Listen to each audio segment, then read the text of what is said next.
ಎಲ್ರಿಗೂ ನಮಸ್ಕಾರ. ಕರವೀರ ಮಾಹಿತಿ ಮಾಲಿಕೆ 2026 ಇದರ 96ನೇ ಸಂಚಿಕೆಯಲ್ಲಿ ನಾವಿದ್ದೇವೆ. ಕಳೆದ 4 ಸಂಚಿಕೆಗಳಿಂದ ನಾವು ಕಾನೂನು ಮಾಲಿಕೆಯನ್ನ ಶುರು ಮಾಡಿದ್ದೇವೆ. ಮೊದಲನೇ ಸಂಚಿಕೆಯಲ್ಲಿ ಪ್ರೊಫೆಷನಲ್ ಟ್ಯಾಕ್ಸ್, ವೃತ್ತಿ ತೆರಿಗೆ ಬಗ್ಗೆ, ಸಹಕಾರಿಗಳಿಗೆ ಅನ್ವಯಿಸುವ ವೃತ್ತಿ ತೆರಿಗೆ ಬಗ್ಗೆ ತಿಳ್ಕೊಂಡಿದ್ವಿ. ಹಾಗೆ ನಂತರದ ಅವಧಿಗಳಲ್ಲಿ ಸಹಕಾರ ಸಂಘಗಳು ಮತ್ತು ಸರಕು ಮತ್ತು ಸೇವಾ ತೆರಿಗೆ ಕಾಯ್ದೆ ಇದರ ಬಗ್ಗೆ ನಾವು ತಿಳ್ಕೊಂಡಿದ್ವಿ. ಆ 2 ಸಂಚಿಕೆಗಳು ಸರಕು ಮತ್ತು ಸೇವಾ ತೆರಿಗೆ ಕಾಯ್ದೆ ಬಗ್ಗೆ 2 ಸಂಚಿಕೆಗಳಲ್ಲಿ ನಾವು ಪ್ರಸ್ತಾಪ ಮಾಡಿದ್ವಿ. ಅದರಲ್ಲಿ GST ಅಂದ್ರೇನು, GST ಅಗತ್ಯ ಏನು, GST ವೈಶಿಷ್ಟ್ಯಗಳೇನು, GST ಪ್ರಯೋಜನಗಳೇನು, ಹಾಗೆ ಒಂದಿಷ್ಟು ಡೆಫಿನಿಷನ್ಸ್, ಸರಕು, ಸೇವೆ, ಪೂರೈಕೆ, ಸಪ್ಲೈ, ಗೂಡ್ಸ್ ಅಂಡ್ ಸರ್ವಿಸ್, ಇವುಗಳ ಡೆಫಿನಿಷನ್ಸ್ ತಿಳ್ಕೊಂಡಿದ್ವಿ. ಹಾಗೆ ಸಹಕಾರಿ ಸಂಘಗಳಿಗೆ GST ಅನ್ವಯಿಸುತ್ತಾ ಅಂತ ಒಂದಿಷ್ಟು ವಿಚಾರ ಮಾಡಿದ್ವಿ. ಸಹಕಾರ ಸಂಘಗಳಿಗೆ ಯಾವ ಆಯಾಮದಿಂದ GST ಅನ್ವಯಿಸುತ್ತೆ ಅನ್ನೋದನ್ನ ನಾವು ತಿಳ್ಕೊಂಡಿದ್ವಿ. ಹಾಗೆ ನೋಂದಣಿಯ ಮಿತಿಗಳೇನು ಅಂತ ತಿಳ್ಕೊಂಡ್ವಿ. ಮತ್ತೆ ಸಹಕಾರ ಸಂಘಗಳಿಗೆ ಯಾವಾಗ ನೋಂದಣಿ ಅಗತ್ಯ, ಅಂದ್ರೆ ಎಷ್ಟು ಟರ್ನ್ ಓವರ್, ವಹಿವಾಟು ಎಷ್ಟು ಆದರೆ ಅವರಿಗೆ GSTಯಲ್ಲಿ ನೋಂದಣಿ ಅಗತ್ಯ ಅನ್ನೋದನ್ನ ಹಿಂದಿನ ಸಂಚಿಕೆಗಳಲ್ಲಿ ತಿಳ್ಕೊಂಡಿದ್ವಿ. ಅದರ ಮುಂದುವರಿದ ಭಾಗವಾಗಿ ಇವತ್ತು 3ನೇ ಸಂಚಿಕೆ, GSTಯ 3ನೇ ಸಂಚಿಕೆ. ಹಿಂದೆ ನಾವು ತಿಳ್ಕೊಂಡಿರೋ ವಿಷಯಕ್ಕೆ ಪೂರಕವಾಗಿ ಅದರ ಮುಂದುವರಿದ ಭಾಗವಾಗಿ ನಾವು ಇವತ್ತಿನ ಸಂಚಿಕೆಯಲ್ಲಿ ಪತ್ತಿನ ಸಹಕಾರಿ ಸಂಸ್ಥೆಗಳು, ಕ್ರೆಡಿಟ್ ಕೋಆಪರೇಟಿವ್ ಸೊಸೈಟಿಗಳ, ಹಾಲಿನ ಸೊಸೈಟಿ, MPCSಗಳು ಮತ್ತು ಪ್ಯಾಕ್ಸ್ಗಳು ಮತ್ತು ಇತರೆ ಸೊಸೈಟಿಗಳು, ಗೃಹ ನಿರ್ಮಾಣ ಸಹಕಾರ ಸಂಘಗಳು, ಇವುಗಳ ಬಗ್ಗೆ ನಾವು ಹಿಂದಿನ ಸಂಚಿಕೆಯಲ್ಲಿ ತಿಳ್ಕೊಂಡಿದ್ವಿ. ಇವತ್ತು ಪತ್ತಿನ ಸಹಕಾರಿ ಸಂಸ್ಥೆಗಳ ತೆರಿಗೆ ಮುಕ್ತ ಆದಾಯಗಳು ಯಾವುದು, ಹಾಗೆ ಪತ್ತಿನ ಸಹಕಾರ ಸಂಸ್ಥೆಗಳ ತೆರಿಗೆದಾಯಕ ಆದಾಯಗಳು ಅಂದ್ರೆ ಸೇವೆಗಳು, ಯಾವ್ಯಾವ ಸೇವೆಗಳು ತೆರಿಗೆ ಮುಕ್ತ, ಯಾವ್ಯಾವ ಸೇವೆಗಳು ತೆರಿಗೆದಾಯಕ ಅನ್ನೋದನ್ನು ಇವತ್ತು ತಿಳ್ಕೊಳ್ಳೋಣ. ಹಾಗೆ ನೋಂದಣಿಗೆ ಅಗತ್ಯ ಇರುವಂತಹ ಮಾಹಿತಿಗಳು, ದಾಖಲೆಗಳು ಏನೇನು ಅಂತ ತಿಳ್ಕೊಳ್ಳೋಣ. ಹಾಗೆ ನೋಂದಣಿ ಪ್ರಕ್ರಿಯೆ ಹೇಗೆ, ನೋಂದಣಿಗೆ ಏನೇನು ಮಾಹಿತಿಗಳು ಬೇಕು, ಅವುಗಳ ಬಗ್ಗೆ ಒಂದಿಷ್ಟು ಮಾಹಿತಿಗಳನ್ನು ತಿಳ್ಕೊಳ್ಳೋಣ. ಹಾಗೆ ಮುಂದುವರೆದು ಇನ್ವಾಯ್ಸ್ ಅಥವಾ ಕರದರ ಪಟ್ಟಿ ಅಥವಾ ಏನು ಬಿಲ್ ಅಂತೀವಿ ನಾವು, ಆ ಬಿಲ್ ಅನ್ನೋದ್ರ ಬಗ್ಗೆ ತಿಳ್ಕೊಳ್ಳೋಣ. ಇನ್ವಾಯ್ಸ್ ಅಂದ್ರೆ ಏನು, ಅದ್ರ ಬಗ್ಗೆ ತಿಳ್ಕೊಳ್ಳೋಣ. ಹಾಗೆ ಸಲ್ಲಿಸಬೇಕಾದ ವರದಿಗಳು ಯಾವುದು, ಅಕಸ್ಮಾತ್ ಸಲ್ಲಿಸದೇ ಇದ್ರೆ ಏನೇನು ಆಗತ್ತೆ, ಪರಿಣಾಮ ಏನಾಗತ್ತೆ ಅನ್ನೋದ್ರ ಬಗ್ಗೆ ಕೂಡ ತಿಳ್ಕೊಳ್ಳೋಣ. ಸಲ್ಲಿಸಬೇಕಾದ ವರದಿಗಳು ಯಾವುದು, ಬಡ್ಡಿ ದಂಡಗಳು ಯಾವ್ದಾವ್ದ್ರ ಮೇಲೆ ಬೀಳತ್ತೆ ಅನ್ನೋದ್ರ ಬಗ್ಗೆ ತಿಳ್ಕೊಳ್ಳೋಣ. ಇದಿಷ್ಟು ಇವತ್ತಿನ ಒಂದು ಸಂಚಿಕೆಯಲ್ಲಿ ನಾವು ತಿಳ್ಕೊಳ್ಳಿಕ್ಕೆ ಪಟ್ಟಿ ಮಾಡಿರುವಂತಹ ವಿಷಯಗಳು. ಎಲ್ಲಿವರೆಗಾಗತ್ತೆ ನೋಡೋಣ 1 ಗಂಟೆಯ ಕಾಲದಲ್ಲಿ. ಮೊದಲನೇದು ಪತ್ತಿನ ಸಹಕಾರಿ ಸಂಸ್ಥೆಗಳ ತೆರಿಗೆ ಮುಕ್ತ ಸೇವೆಗಳು ಅಥವಾ ಆದಾಯಗಳು, ಎಕ್ಸೆಂಪ್ಟ್ ಸೇವೆಗಳು ಅಥವಾ ಎಕ್ಸೆಂಪ್ಟ್ ಅಂದ್ರೆ ಅಥವಾ ನಾನ್ ಟ್ಯಾಕ್ಸಬಲ್. ಎಕ್ಸೆಂಪ್ಟ್ ಅನ್ನೋಕ್ಕಿಂತ ನಾನ್ ಟ್ಯಾಕ್ಸಬಲ್ ಅನ್ನೋದು ಮೋರ್ ಅಪ್ರೋಪ್ರಿಯೇಟ್. ತೆರಿಗೆ ಮುಕ್ತ ಸರಕುಗಳ ಮಾರಾಟ, ಅಕಸ್ಮಾತ್ ನಾವು ಪ್ಯಾಕ್ಸ್ ಅಥವಾ ಈ ತರದ ಆಗಿದ್ದೀವಿ, ನಾವು ಜೊತೆಗೆ ಸಹ ಪತ್ತಿನ ಚಟುವಟಿಕೆಯನ್ನು ಮಾಡ್ತಾ ಇದೀವಿ ಅಂದ್ರೆ ಯಾವ್ದ್ಯಾವ್ದು ತೆರಿಗೆ ಮುಕ್ತ ಸರಕುಗಳಿದಾವೆ ಅವುಗಳ ಮಾರಾಟ ಮಾಡುವಂಥದ್ದು ನಮಗೆ ತೆರಿಗೆದಾಯಕ ಸೇವೆಗಳಲ್ಲಿ ಬರೋದಿಲ್ಲ. ಇನ್ನು ಪತ್ತಿನ ಚಟುವಟಿಕೆ ಮಾಡ್ತಾ ಇರುವಂತವರಿಗೆ ಯಾವ್ದಾವ್ದು ಬರ್ತದೆ, ಮೊದಲನೇದಾಗಿ ಸಾಲ ನೀಡ್ತೀವಿ ನಾವು, ಆ ಸಾಲಗಳ ಮೇಲೆ ಬರುವಂತಹ ಎಲ್ಲಾ ರೀತಿಯ ಬಡ್ಡಿಗಳು, ಬಡ್ಡಿ ಅನ್ನೋಂತ ಇಂಟರೆಸ್ಟ್ ಅಂತ ಹೇಳಿದ್ರೆ ಅದು ಮಾಮೂಲು ಬಡ್ಡಿ ಇರ್ಬೋದು, ಅಥವಾ ದಂಡ ಬಡ್ಡಿ ಇರ್ಬೋದು, ಅಥವಾ ವಿಳಂಬ ಬಡ್ಡಿ ಇರ್ಬೋದು, ಪೀನಲ್ ಇಂಟರೆಸ್ಟ್ ಅಥವಾ ಓವರ್ ಡ್ಯೂ ಇಂಟರೆಸ್ಟ್, ಅದು ಸೇರಿದಂತೆ ಎಲ್ಲ ರೀತಿಯ ಬಡ್ಡಿಗಳು. ಅಂದ್ರೆ ಸಾಲ ನೀಡುವಾಗ ನಾವು ಏನೇನ್ ಬಡ್ಡಿ ಅಂತೇಳಿ ತಗೊಳ್ತೀವಿ ಅದಷ್ಟು ನಮಗೆ ಎಕ್ಸೆಂಪ್ಟ್ ಇನ್ಕಮ್, ಅದರ ಮೇಲೆ ನಾವು ಟ್ಯಾಕ್ಸ್ ಕಟ್ಟೋ ಅಗತ್ಯ ಇಲ್ಲ. ಇದು ಅತಿ ಮುಖ್ಯವಾಗಿರುವಂತದ್ದು. ಯಾಕೆಂದ್ರೆ ಪತ್ತಿನ ಸಹಕಾರಿ ಸಂಸ್ಥೆಗಳಲ್ಲಿ ಬಡ್ಡಿ ಪ್ರಮುಖವಾದಂತಹ ಆದಾಯ. ಯಾಕೆ ಅಂತ ನಾವು ಯೋಚನೆ ಮಾಡಿದಾಗ ಬಡ್ಡಿ ಮೇಲೆ ಯಾಕೆ ವಿನಾಯಿತಿ ಇದೆ? ಇನ್ನೂ ಒಂದು ಬಡ್ಡಿ ಇದೆ ನಮಗೆ, ಠೇವಣಿ ಅಥವಾ ಹೂಡಿಕೆಗಳ ಮೇಲಿನ ಬಡ್ಡಿಗಳು. ನಾವು ನಮ್ಮ ಆದಾಯವನ್ನ, ನಮ್ಮ ನಿಧಿಗಳನ್ನ ನಾವು ಬೇರೆ ಬ್ಯಾಂಕ್ಗಳಲ್ಲಿ ಅಥವಾ ಇನ್ನಿತರ ಫೈನಾನ್ಷಿಯಲ್ ಇನ್ಸ್ಟಿಟ್ಯೂಷನ್ಸ್ ಅಲ್ಲಿ ಹೂಡಿಕೆ ಮಾಡಿದಾಗ ಅವುಗಳ ಮೇಲೆ ಬರುವಂತಹ ಬಡ್ಡಿ ಆದಾಯ ಏನಿದೆ ಅವು ನಮಗೆ ಎಕ್ಸೆಂಪ್ಟ್. ಬಡ್ಡಿ ಅನ್ನುವಂಥದ್ದು ಇಟ್ ಇಸ್ ಟೋಟಲಿ ಹಿಂದಿನ ಸರ್ವಿಸ್ ಟ್ಯಾಕ್ಸ್, ಸೇವಾ ತೆರಿಗೆ ಕಾಯ್ದೆ ಇತ್ತು ಮೊದಲೇ, GST ಬರೋಕ್ಕಿಂತ ಮೊದಲು ಸೇವಾ ತೆರಿಗೆ ಕಾಯ್ದೆ ಇತ್ತು, ಅಲ್ಲಿ ಕೂಡ ಬಡ್ಡಿಗೆ ನಮಗೆ ಎಕ್ಸೆಂಪ್ಷನ್ ಇತ್ತು. ನಂತರದಲ್ಲಿ GST ಯಲ್ಲೂ ಬಡ್ಡಿಗೆ. ಇಲ್ಲಿ ಒಂದು ಪ್ರಶ್ನೆ ಬರುತ್ತೆ, ಯಾಕೆ ಬಡ್ಡಿಗೆ ನಮಗೆ ತೆರಿಗೆ ಮುಕ್ತ ಮಾಡಿದ್ದಾರೆ ಅಥವಾ ತೆರಿಗೆ ಇಲ್ಲ ಅಂತ. ನಾವು ಸರಕು ಮತ್ತು ಸೇವೆ ಅನ್ನುವಂತಹ ಡೆಫಿನಿಷನ್ ನೋಡಿದಾಗ, ಡೆಫಿನಿಷನ್ ಪರಿಭಾಷೆಗಳನ್ನ ಚರ್ಚೆ ಮಾಡುವಾಗ ನಾವು ಹಣ ಸರಕು ಅಲ್ಲ ಅಂತ ನಾವು ಡೆಫಿನಿಷನ್ ನೋಡಿದ್ವಿ. ನಾವು ನೆನಪಿರಬಹುದು ನಿಮಗೆ. ಹಣ ಭದ್ರತಾ ಪತ್ರಗಳ ಹೊರತಾಗಿ ಎಲ್ಲ ರೀತಿಯ ಚರ ಸೊತ್ತುಗಳು ಸರಕು ಆಗತ್ತೆ. ಹಣ ಸರಕು ಅಲ್ಲ. Money is not goods. ಅಂದ್ರೆ ಗೂಡ್ಸ್ ಅಂಡರ್ ಸರ್ವಿಸ್ ಟ್ಯಾಕ್ಸ್ ಅನ್ನೋದ್ರಲ್ಲಿ ಮನಿ ಅನ್ನೋದನ್ನ ಎಕ್ಸೆಂಪ್ಟ್ ಮಾಡಿದ್ದಾರೆ. Money is not A goods. ಹಾಗಾಗಿ ಯಾವ್ದ್ಯಾವುದು ಹಣದ ಮೇಲಿನ ಆದಾಯ ಬರುತ್ತೆ, ಹಣವನ್ನ ಕೊಡುವುದರಿಂದ ಬರುವಂತಹ ಆದಾಯಗಳಿದೆಯಲ್ಲ, ಅವು ತೆರಿಗೆ ಮುಕ್ತ ಸೇವೆಗಳು. ಸಾಲ ಕೊಟ್ಟಿರೋದಿರ್ಬೋದು ಅಥವಾ ಠೇವಣಿಗಳು ಹೂಡಿಕೆ ಮಾಡಿದಿರ್ಬೋದು, ಅದು ಎರಡನ್ನೂ ತೆರಿಗೆ ಮುಕ್ತ. ಯಾಕೆಂದ್ರೆ ಎರಡರಲ್ಲೂ ನಾವು ಹೂಡಿಕೆ ಮಾಡ್ತೀವಿ, ಹಣವನ್ನ ನಾವು ಬಳಸ್ತೀವಿ. ಆ ಕಾರಣದಿಂದ ಇದೆರಡು, ಇದನ್ನು ಚೆನ್ನಾಗಿ ನೆನ್ಪಿಟ್ಕೊಳ್ಳೋಣ. ಇನ್ನು ಹೂಡಿಕೆಗಳ ಮೇಲಿನ ಮಾರಾಟ, ಹೂಡಿಕೆಗಳ ಮಾರಾಟದಿಂದ ಬಂದ ಲಾಭ.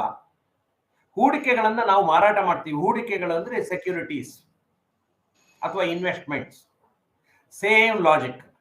ಬಡ್ಡಿ ಹೇಗೆ ನಮಗೆ ತೆರಿಗೆ ಮುಕ್ತ ಆದಾಯವೋ ಅದೇ ರೀತಿ ಹೂಡಿಕೆಗಳ ಮೇಲಿನ ಬರುವಂತಹ ಲಾಭ ಕೂಡ ನಮಗೆ ಆದಾಯ ಅಲ್ಲ, ಅಥವಾ ಕರದಾಯಕ ಆದಾಯ ಅಲ್ಲ, ತೆರಿಗೆ ಮುಕ್ತ ಆದಾಯ. ಯಾಕೆಂದ್ರೆ ಭದ್ರತಾ ಪತ್ರಗಳು ಮತ್ತು ಹಣ ಸರಕು ಅಲ್ಲ. ಹೂಡಿಕೆಗಳ ಮೇಲಿನ ಬಂದಂತಹ ಲಾಭಾಂಶ, ಸಪೋಸ್ ನೀವು ಯಾವುದೋ ಒಂದು DCC ಬ್ಯಾಂಕ್ನಲ್ಲೋ ಅಥವಾ ಬೇರೆ ಇದರಲ್ಲೋ ಶೇರ್ಗಳನ್ನು ಹಾಕಿರ್ತೀರಿ. ಈಗ ಪ್ಯಾಕ್ಸ್ಗಳೆಲ್ಲ ನಮ್ಮ ಇಫ್ಕೋದಲ್ಲಿ ಶೇರ್ಗಳನ್ನು ಹಾಕಿರ್ತಾರೆ. ಆ ಇಫ್ಕೋದವರು ಡಿವಿಡೆಂಡ್ ಡಿಕ್ಲೇರ್ ಮಾಡ್ತಾರೆ. ಅದು ಕೂಡ ನಮಗೆ ತೆರಿಗೆ ಮುಕ್ತ ಆದಾಯ. ಯಾಕೆ ಅಂದ್ರೆ ಅದು ಭದ್ರತೆ ಅಥವಾ ಸೆಕ್ಯೂರಿಟೀಸ್ ಅಥವಾ ಇನ್ವೆಸ್ಟ್ಮೆಂಟ್ಸ್, ಮತ್ತೆ ಇದೇ ಡೆಫಿನಿಷನ್ ಕೆಳಗಡೆ ಬರುವಂತದ್ದು, ಅದು ನಮಗೆ ತೆರಿಗೆ ಮುಕ್ತ ಆದಾಯ. ಇನ್ನು ಸ್ಥಿರಾಸ್ತಿಗಳ ಮೇಲಿನ ಮಾರಾಟದ ಆದಾಯ. ಸ್ಥಿರಾಸ್ತಿ ಚರಾಸ್ತಿಗಳ ಮಾರಾಟದ ಲಾಭ ಏನಿದೆ ಅದು ನಮಗೆ ತೆರಿಗೆ ಮುಕ್ತ ಆದಾಯ. ಸ್ಥಿರಾಸ್ತಿ ನಮಗೆ ಸರಕುನೇ ಅಲ್ಲ. ಚರಾಸ್ತಿ ನಮಗೆ ವ್ಯಾಪಾರಿ ಸರಕು ಅಲ್ಲದೆ ಹೋದ್ರೆ, ವ್ಯಾಪಾರಿ ಸರಕಿನ ಮೇಲಿನ ಆದಾಯ, ಈಗ ನಾವು ಅದೇ ಬಿಸ್ನೆಸ್ ಅಲ್ಲಿ ಇದೀವಿ ಅಂದ್ರೆ ಅದು ನಮಗೆ ತೆರಿಗೆದಾಯಕ ಆದಾಯ ಆಗುತ್ತೆ. ಅದಲ್ಲ ಅಂದ್ರೆ ನಮಗೆ ತೆರಿಗೆ ಮುಕ್ತ ಆದಾಯ. ಸದಸ್ಯರಿಂದ ಸಂಗ್ರಹಿಸಿದ ದೇಣಿಗೆಗಳು, ಚಂದ, ನಿಧಿಗಳಿಗೆ ಚಂದ. ನಮ್ಮಲ್ಲಿ ಮರಣೋತ್ತರ ನಿಧಿಯನ್ನ ಮಾಡಿದೀವಿ, ಅದಕ್ಕೆ ಕೆಲವು ಇವರು ಸಬ್ಸ್ಕ್ರಿಪ್ಷನ್ ಚಂದ ಕೊಡ್ತಾರೆ. ಅಥವಾ ಬೇರೆ ಬೇರೆ ಇದನ್ನ ನಿಧಿಗಳನ್ನ ಮಾಡಿದೀವಿ, ಅವುಗಳಿಗೆ ನಮ್ಮ ಸದಸ್ಯರು ದೇಣಿಗೆ ಕೊಡ್ತಾರೆ ಅಥವಾ ಚಂದ ಕೊಡ್ತಾರೆ. ಅಂತಹ ಚಂದ ಅಥವಾ ದೇಣಿಗೆಗಳು ತೆರಿಗೆ ಮುಕ್ತ ಆದಾಯ. ದೇಣಿಗೆ ಲಾಭಾಪೇಕ್ಷೆ ಅಥವಾ ಪ್ರತಿಫಲಾಪೇಕ್ಷೆ ಇಲ್ಲದ ಸರ್ವಿಸ್. ಅದು ಸೇವೆ ಅನ್ನೋ ಡೆಫಿನಿಷನ್ ಅಲ್ಲಿ ಬರೋದಿಲ್ಲ. ಪ್ರತಿಫಲಾಪೇಕ್ಷೆ ಇಲ್ಲದೆ ಕೊಡುವಂಥದ್ದು ದೇಣಿಗೆ. ಪ್ರತಿಫಲಾಪೇಕ್ಷೆ ಇಲ್ಲದೆ ನೀಡುವಂತಹ ಸೇವೆಗಳೇನಿದೆ ಅವುಗಳನ್ನು ಸೇವಾ ತೆರಿಗೆ ಕಾಯ್ದೆಯಿಂದ ಹೊರಗಿಡಲಾಗಿದೆ. ಅದಕ್ಕೆ ವಿತ್ ಎಕ್ಸಾಂಪಲ್ ನಾನು ಹಿಂದಿನ ಇದರಲ್ಲೇ ಎಕ್ಸ್ಪ್ಲೇನ್ ಮಾಡಿದ್ದೆ ಸ್ನೇಹಿತರೆ. ಇವು ತೆರಿಗೆ ಮುಕ್ತ ಆದಾಯಗಳು ಅಥವಾ ತೆರಿಗೆ ಮುಕ್ತ ಸೇವೆಗಳು. ಹಾಗಾದ್ರೆ ತೆರಿಗೆದಾಯಕ ಯಾವುದು? ಯಾವುದ್ರ ಮೇಲೆ ನಾವು ತೆರಿಗೆ ಕೊಡಬೇಕಾಗತ್ತೆ? ನಮ್ಮ ಆದಾಯದಲ್ಲಿ ತೆರಿಗೆದಾಯಕ ಆದಾಯಗಳು ಯಾವ್ದು? ಮಾರಾಟವೂ ಸೇರಿದಂತೆ ಯಾವುದೇ ರೀತಿಯ ವಾಣಿಜ್ಯ ವ್ಯವಹಾರದ ಆದಾಯ. ನಾವು ಮಾರಾಟ ಮಾಡ್ತಾ ಇದ್ದೀವಿ, ಯಾವುದು ತೆರಿಗೆದಾಯಕ? ಇದನ್ನ ತೆರಿಗೆ ಮುಕ್ತ ವಹಿವಾಟು, ತೆರಿಗೆ ಮುಕ್ತ ಸರಕನ್ನ ಮಾರಿದರೆ ನಮಗೆ ತೆರಿಗೆ ಇಲ್ಲ. ಆದರೆ ತೆರಿಗೆದಾಯಕ ವಹಿವಾಟು ಅಥವಾ ತೆರಿಗೆದಾಯಕ ಯಾವುದೇ ವಸ್ತುಗಳನ್ನು ಮಾರಿದರೆ ಅವುಗಳಿಂದ ಬರುವಂತಹ ಆದಾಯ ನಮಗೆ ತೆರಿಗೆದಾಯಕ, taxable. Cheque, DD, pay order, ಇನ್ನಿತರ ಹಣ ವರ್ಗಾವಣೆ ಶುಲ್ಕಗಳು ಏನಾದ್ರು ಇದ್ರೆ ಅವುಗಳು ಕೂಡ ನಮಗೆ ಟ್ಯಾಕ್ಸಬಲ್. ಚೆಕ್, ಡಿಡಿ ಇವುಗಳಿಗೆ ಹಣ ವರ್ಗಾವಣೆ ಶುಲ್ಕಗಳು, ಫೀಸ್ ಅಥವಾ ಚಾರ್ಜಸ್ ಯಾವತ್ತು ಟ್ಯಾಕ್ಸಬಲ್ ಆಗತ್ತೆ. ಹಾಗೆ ಏನಾದ್ರು ಕಮಿಷನ್ ತಗೊಳ್ತಾ ಇದೀವಿ, ನಾವು ಈ ಸ್ಟ್ಯಾಂಪಿಂಗ್ ನಡೆಸ್ತಾ ಇದೀವಿ, ಕಮಿಷನ್ ಬರ್ತಾ ಇದೆ, ಈ stamping commission is taxable income. ಯಾವುದೇ ರೀತಿ ಕಮಿಷನ್, ನೀವು ಬೇರೆ ಬೇರೆ ಕಮಿಷನ್ ವ್ಯವಹಾರ ಮಾಡ್ತಾ ಇದ್ದೀರಿ, ಎಲ್ಲಿವರೆಗೆ ಅಂದ್ರೆ ನೀವು PDS ನಲ್ಲಿ ಇದ್ರೆ PDS ವ್ಯವಹಾರದಲ್ಲಿ ನೀವು ಬರುವಂತ ಕಮಿಷನ್ ಕೂಡ ಟ್ಯಾಕ್ಸಬಲ್.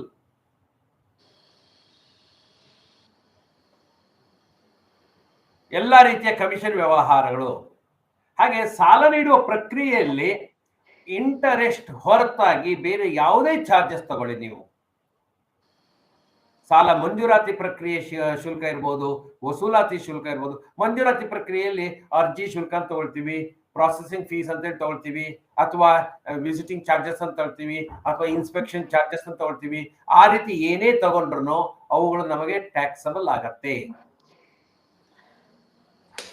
ಹಾಗೆ ನಾವೇನಾದ್ರೂ ನಮ್ಮಲ್ಲಿ ATM ಅಥವಾ ಡೆಬಿಟ್ ಕಾರ್ಡ್ಗಳನ್ನು ನಾವು ಇಶ್ಯೂ ಮಾಡ್ತಾ ಇದ್ದೀವಿ ಅಂತ ಹೇಳಿದ್ರೆ ಕೆಲವು ಟೈಅಪ್ ಮಾಡ್ಕೊಂಡು ATM ಸೇವೆಗಳನ್ನು ಕೊಡ್ತಾರೆ ದೊಡ್ಡ ದೊಡ್ಡ ಪತ್ತಿನ ಸಹಕಾರ ಸಂಘಗಳು. ಅಂಥದ್ದು ಏನಾದ್ರು ಇದ್ರೆ ಅದಕ್ಕೆ ಏನಾದ್ರು ಶುಲ್ಕಗಳು ಹಾಕಿದ್ರೆ ಅವುಗಳಿಗೆ ಕೂಡ ನಮ್ಗೆ ಟ್ಯಾಕ್ಸ್ ಬರ್ತದೆ. ಇನ್ನು ಇತ್ತೀಚೆಗೆ ನಮ್ಮ ವ್ಯವಹಾರಗಳಲ್ಲಿ ಅನೇಕ ಬದಲಾವಣೆಗಳಾಗಿದ್ದಾವೆ. ಸಹಕಾರ ಸಂಸ್ಥೆಗಳಲ್ಲಿ ಸಾಲ ಪಡೆದ ನಂತರ ಅವನು ಯಾವತ್ತೇ ಬೇಕಾದರೂ ರಿಪೇಮೆಂಟ್ ಮಾಡ್ಬೋದು. ಅವನು ರಿಪೇಮೆಂಟ್ ಮಾಡುವಾಗ ನಾವು ಯಾವುದೇ ಶುಲ್ಕವನ್ನು ಹಾಕುವಂತಿಲ್ಲ ಅನ್ನೋದು ನಮ್ಗೆ ಸಾಮಾನ್ಯವಾಗಿರುವಂಥದ್ದು. ಆದ್ರೆ ಇತ್ತೀಚೆಗೆ ಕೆಲವೊಂದು ಕೋಆಪರೇಟಿವ್ ಸೊಸೈಟೀಸ್ ಏನ್ ಮಾಡ್ತಾರೆ ಅಂದ್ರೆ, ನನಗೆ 50 ಕಂತುಗಳು ಕೊಟ್ಟಿದ್ದೀರಿ, 48 ಕಂತುಗಳು 4 ವರ್ಷದ್ದು, ನಾನು 30 ಕಂತುಗಳಲ್ಲಿ ಅದಷ್ಟನ್ನು ವಾಪಸ್ ಕೊಡಬೇಕು, ಕಂತುಗಳನ್ನು ಸರಿಸಮನಾಗಿ ಕೊಡ್ತಾ ಬರ್ತಾ ಇದ್ದೆ, 30ನೇ ಕಂತಿನಲ್ಲಿ ನಾನು ಅಷ್ಟನ್ನು ತೀರಿಸ್ತೀನಿ ಅಂತೇಳಿ ಪ್ರೀಪೇಮೆಂಟ್ ಮಾಡಿದ್ರೆ ಪ್ರೀಪೇಮೆಂಟ್ ಚಾರ್ಜಸ್ ಅಂತೇಳಿ ನೀವು ಕಲೆಕ್ಟ್ ಮಾಡ್ಲಿಕ್ಕೆ ಇಲ್ಲ ಅಂತಿಲ್ಲ. ಆದ್ರೆ ಯೂಶುವಲಿ ಸಹಕಾರ ಸಂಘಗಳು ಮಾಡೋದಿಲ್ಲ, ಮಾಡಬಾರದು ಅನ್ನೋದಿಲ್ಲ. ನಿಮ್ಮ ಸಾಲದ ನಿಯಮಗಳಲ್ಲಿ ಅವುಗಳಿದ್ದು ಅವುಗಳಿಗೆ ಸಹಕಾರಿಯ ಸದಸ್ಯರು ಒಪ್ಪಿದ್ದರೆ, ಸರ್ವ ಸದಸ್ಯರ ಸಭೆಯಲ್ಲಿ ಅದಕ್ಕೆ ಒಪ್ಪಿಗೆ ಆಗಿದ್ದರೆ ಪ್ರೀಪೇಮೆಂಟ್ ಚಾರ್ಜಸ್ ಹಾಕ್ಬಹುದು ಅಂತೇಳಿ ಹಾಕಿದ್ರೆ ನೀವು ಪ್ರೀಪೇಮೆಂಟ್ ಚಾರ್ಜಸ್ ಕೂಡ ಹಾಕ್ಬಹುದು. ಅಂದ್ರೆ ಅಡ್ವಾನ್ಸ್ ಅಲ್ಲಿ ಏನಾದ್ರು ಪ್ರೀ ಕ್ಲೋಸರ್ ಚಾರ್ಜಸ್ ಅಂತಾನು ಹೇಳ್ತೀವಿ.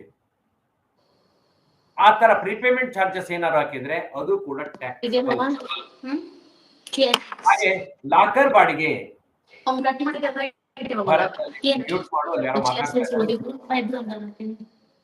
ಲಾಕರ್ ಬಾಡಿಗೆ ಸಾಮಾನ್ಯವಾಗಿ ಸದಸ್ಯರಿಗೆ ಸೇವೆ ಕೊಡುವಂತಹ ಇದಕ್ಕೋಸ್ಕರ ಲಾಕರ್ಗಳನ್ನ ಇನ್ಸ್ಟಾಲ್ ಮಾಡ್ಕೊಂಡಿರ್ತೀವಿ.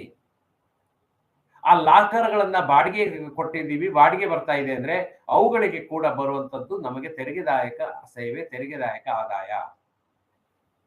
ಇನ್ನು ವೆಸ್ಟರ್ನ್, ಈಗ ವಿದೇಶಿ ವಿನಿಮಯ ಶುಲ್ಕಗಳು, ನಮ್ಮಲ್ಲಿ ಕರ್ನಾಟಕದ ಕರಾವಳಿ ಭಾಗದ ಅನೇಕ ಸಹಕಾರ ಸಂಘಗಳು ವೆಸ್ಟರ್ನ್ ಯೂನಿಯನ್ ಮನಿ ಟ್ರಾನ್ಸ್ಫರ್ ಜೊತೆಗೆ ಟೈಪ್ ಮಾಡಿಕೊಂಡು ಗಲ್ಫ್ ಕಂಟ್ರೀಸ್ ನಲ್ಲಿರುವಂತಹ ಕೆಲವರಿಗೆ ವಿದೇಶಿ ಇದನ್ನ ವಿನಿಮಯ ಮಾಡಲಿಕ್ಕೆ ಅವಕಾಶ ಮಾಡಿಕೊಡ್ತಾರೆ.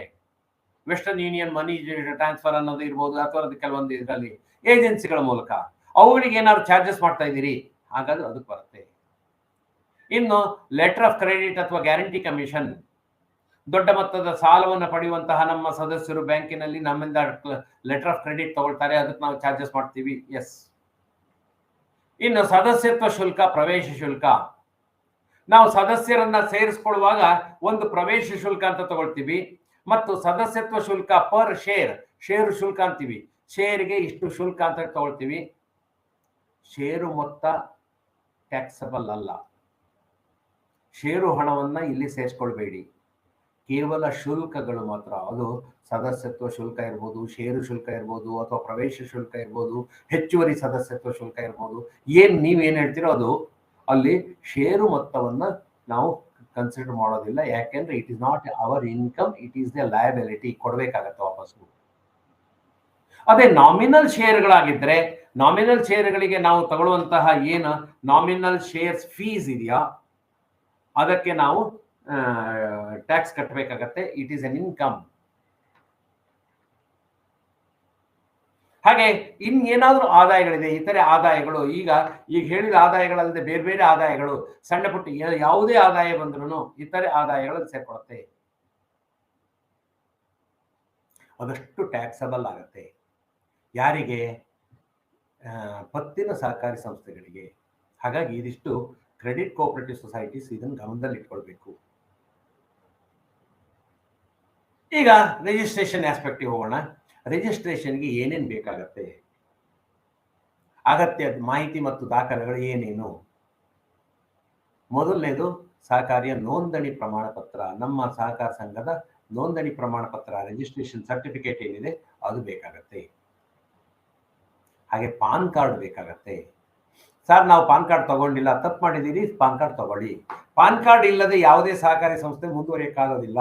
ಪ್ರಾರಂಭದಲ್ಲಿ ಪಾನ್ ಕಾರ್ಡ್ ನಮಗೆ ಬೇಕೇ ಬೇಕಾಗತ್ತೆ. ಒಂದು, ನಮಗೆ ಬ್ಯಾಂಕ್ ಅಕೌಂಟ್ ಓಪನ್ ಮಾಡಬೇಕು ಅಂದ್ರೆ ಪಾನ್ ಕಾರ್ಡ್ ಇಲ್ಲದೆ ಅವರು ಬ್ಯಾಂಕ್ ಅಕೌಂಟ್ ಓಪನ್ ಮಾಡ್ಲಿಕ್ಕೆ ಪರ್ಮಿಷನ್ ಕೊಡೋದಿಲ್ಲ. ಈಗ ಅದು ಕಂಪಲ್ಸರಿ. ಎರಡನೇದು GST ಪಾನ್ ಬೇಸ್ಡ್ ನಂಬರ್ ಕೊಡುವಂಥದ್ದು. ಪಾನ್ ಕಾರ್ಡ್ ಇಲ್ಲ ಅಂತ ಹೇಳಿದ್ರೆ GST ಅಪ್ಲೈ ಮಾಡ್ಲಿಕ್ಕೆ ಆಗೋದಿಲ್ಲ. ಹಾಗಾಗಿ ಪಾನ್ ಕಾರ್ಡ್, ಸಹಕಾರ ಸಂಘಕ್ಕೆ ಪಾನ್ ಕಾರ್ಡ್ ಬೇಕೇ ಬೇಕಾಗತ್ತೆ. ತಗೊಂಡಿದ್ದೀರಿ, ಎಲ್ಲರೂ ತಗೊಳ್ಳೇಬೇಕು. ಆ ಸಹಕಾರಿಯ ಪಾನ್ ಕಾರ್ಡ್ ಅನ್ನ ನಾವು ಪ್ರೊಡ್ಯೂಸ್ ಮಾಡಬೇಕು, ಅದರ ಕಾಪಿ. ನೆಕ್ಸ್ಟ್, ಇಮೇಲ್ ವಿಳಾಸ, ಮೊಬೈಲ್ ನಂಬರ್. ಇದೆಲ್ಲ ನಮ್ಮ ಅಪ್ಲಿಕೇಶನ್ ಫಾರ್ಮ್ಯಾಟ್ ನಲ್ಲೇ ಇರೋದ್ರಿಂದ, ಕಂಪಲ್ಸರಿ ಇರೋದ್ರಿಂದ ಹಾಕ್ಲೇಬೇಕು ನಾವು. ಇಲ್ಲಿ ಎರಡು ಅಂಶಗಳನ್ನ ನಾವು ಗಮನಿಸಬೇಕು ಸ್ನೇಹಿತರೆ. ಇಮೇಲ್ ವಿಳಾಸ ಸಂಸ್ಥೆದಾಗಿರಲಿ. ನಮ್ಮಲ್ಲಿ ಅನೇಕ ಸಾರಿ ಏನ್ ಮಾಡ್ತೀವಿ, ಯಾರ್ದು ಸೆಕ್ರೆಟರಿದೋ ಅಥವಾ ಮ್ಯಾನೇಜರ್ದೋ ಅಥವಾ ಅಧ್ಯಕ್ಷರದೋ ಅಥವಾ ಅಧ್ಯಕ್ಷರ ಮಗಳು ಯಾರೋ ಇಂಜಿನಿಯರಿಂಗ್ ಮಾಡ್ತಾ ಇದ್ದಾರೆ ಅವ್ರದ್ದು ಯಾವುದೋ ಒಂದು ಇಮೇಲ್ ವಿಳಾಸ ಕೊಟ್ಬಿಡೋಣ. ಮೊಬೈಲ್ ನಂಬರ್ ಮತ್ತು ಇಮೇಲ್ ವಿಳಾಸ ಸಂಸ್ಥೆಯದ್ದಾಗಿರಲಿ. ಯಾಕೆ ಅಂದ್ರೆ ನೀವು ರಿಜಿಸ್ಟ್ರೇಷನ್ ಟೈಮ್ ಅಲ್ಲಿ ಆ ಇಮೇಲ್ ವಿಳಾಸ ಕೊಟ್ಟಿದ್ದೀರಿ, ಆ ಮೊಬೈಲ್ ನಂಬರ್ ಕೊಟ್ಟಿದ್ದೀರಿ ಅಂದ್ರೆ it will be considered as registered mobile number RMN. ಮುಂದಿನ ಎಲ್ಲ ಕಮ್ಯುನಿಕೇಶನ್ಸ್ಗಳು, OTPಗಳು ಆ ಮೊಬೈಲ್ ನಂಬರ್ಗೆ, ಆ ಇಮೇಲ್ಗಳಿಗೆ ಬರುತ್ತೆ. ಯಾರದ್ದು ಅಧ್ಯಕ್ಷರದ್ದು ಕೊಟ್ರಿ, ಅಧ್ಯಕ್ಷರು ಚೇಂಜ್ ಆಗ್ಬಿಟ್ರು, ಮೊಬೈಲ್ ತಗೊಂಡು ಹೋದ್ರು, ಅವರಿಗೆ ಹೋಗುವಂತಹ ಮೊಬೈಲ್ ಕಮ್ಯುನಿಕೇಶನ್ ನಮಗೆ ಗೊತ್ತಾಗದೆ ಹೋಗ್ಬೋದು. ಅಥವಾ ಇಮೇಲ್ ವಿಳಾಸ ಅವ್ರದ್ದು ಯಾರ್ದು ಕೊಟ್ಟಿದ್ದೀವಿ, ನಮ್ಮ ಅಧ್ಯಕ್ಷರ ಮಗಳದ್ದು, ಅಧ್ಯಕ್ಷರ ಮಗಂದು, ಅಥವಾ ಅಧ್ಯಕ್ಷರದ್ದು, ಅಥವಾ CEO ಏನಾದ್ರು ಚೇಂಜ್ ಆಯ್ತು ಅಂದ್ರೆ ನಮಗೆ ಬರುವಂತಹ ಕಮ್ಯುನಿಕೇಶನ್ಸ್ ಅಷ್ಟು ನಮಗೆ ಲಾಸ್ ಆಗತ್ತೆ. ಹಾಗಾಗಿ ಇಮೇಲ್ ವಿಳಾಸ ಮತ್ತು ಮೊಬೈಲ್ ನಂಬರ್. ಸಹಕಾರ ಸಂಸ್ಥೆಗೆ ಒಂದು ಮೊಬೈಲ್ ಅನ್ನ ಖಂಡಿತವಾಗಿ ತಗೊಳ್ಳಿ, ಅದರಿಂದನೇ ಕಮ್ಯುನಿಕೇಶನ್ ಮಾಡ್ಲಿಕ್ಕೆ ಶುರುವಾಗಿ ಮಾಡ್ಕೊಳ್ಳಿ. ಅದು registered mobile for the organisation ಆಗಿರಲಿ. ಹಾಗೆ ಇಮೇಲ್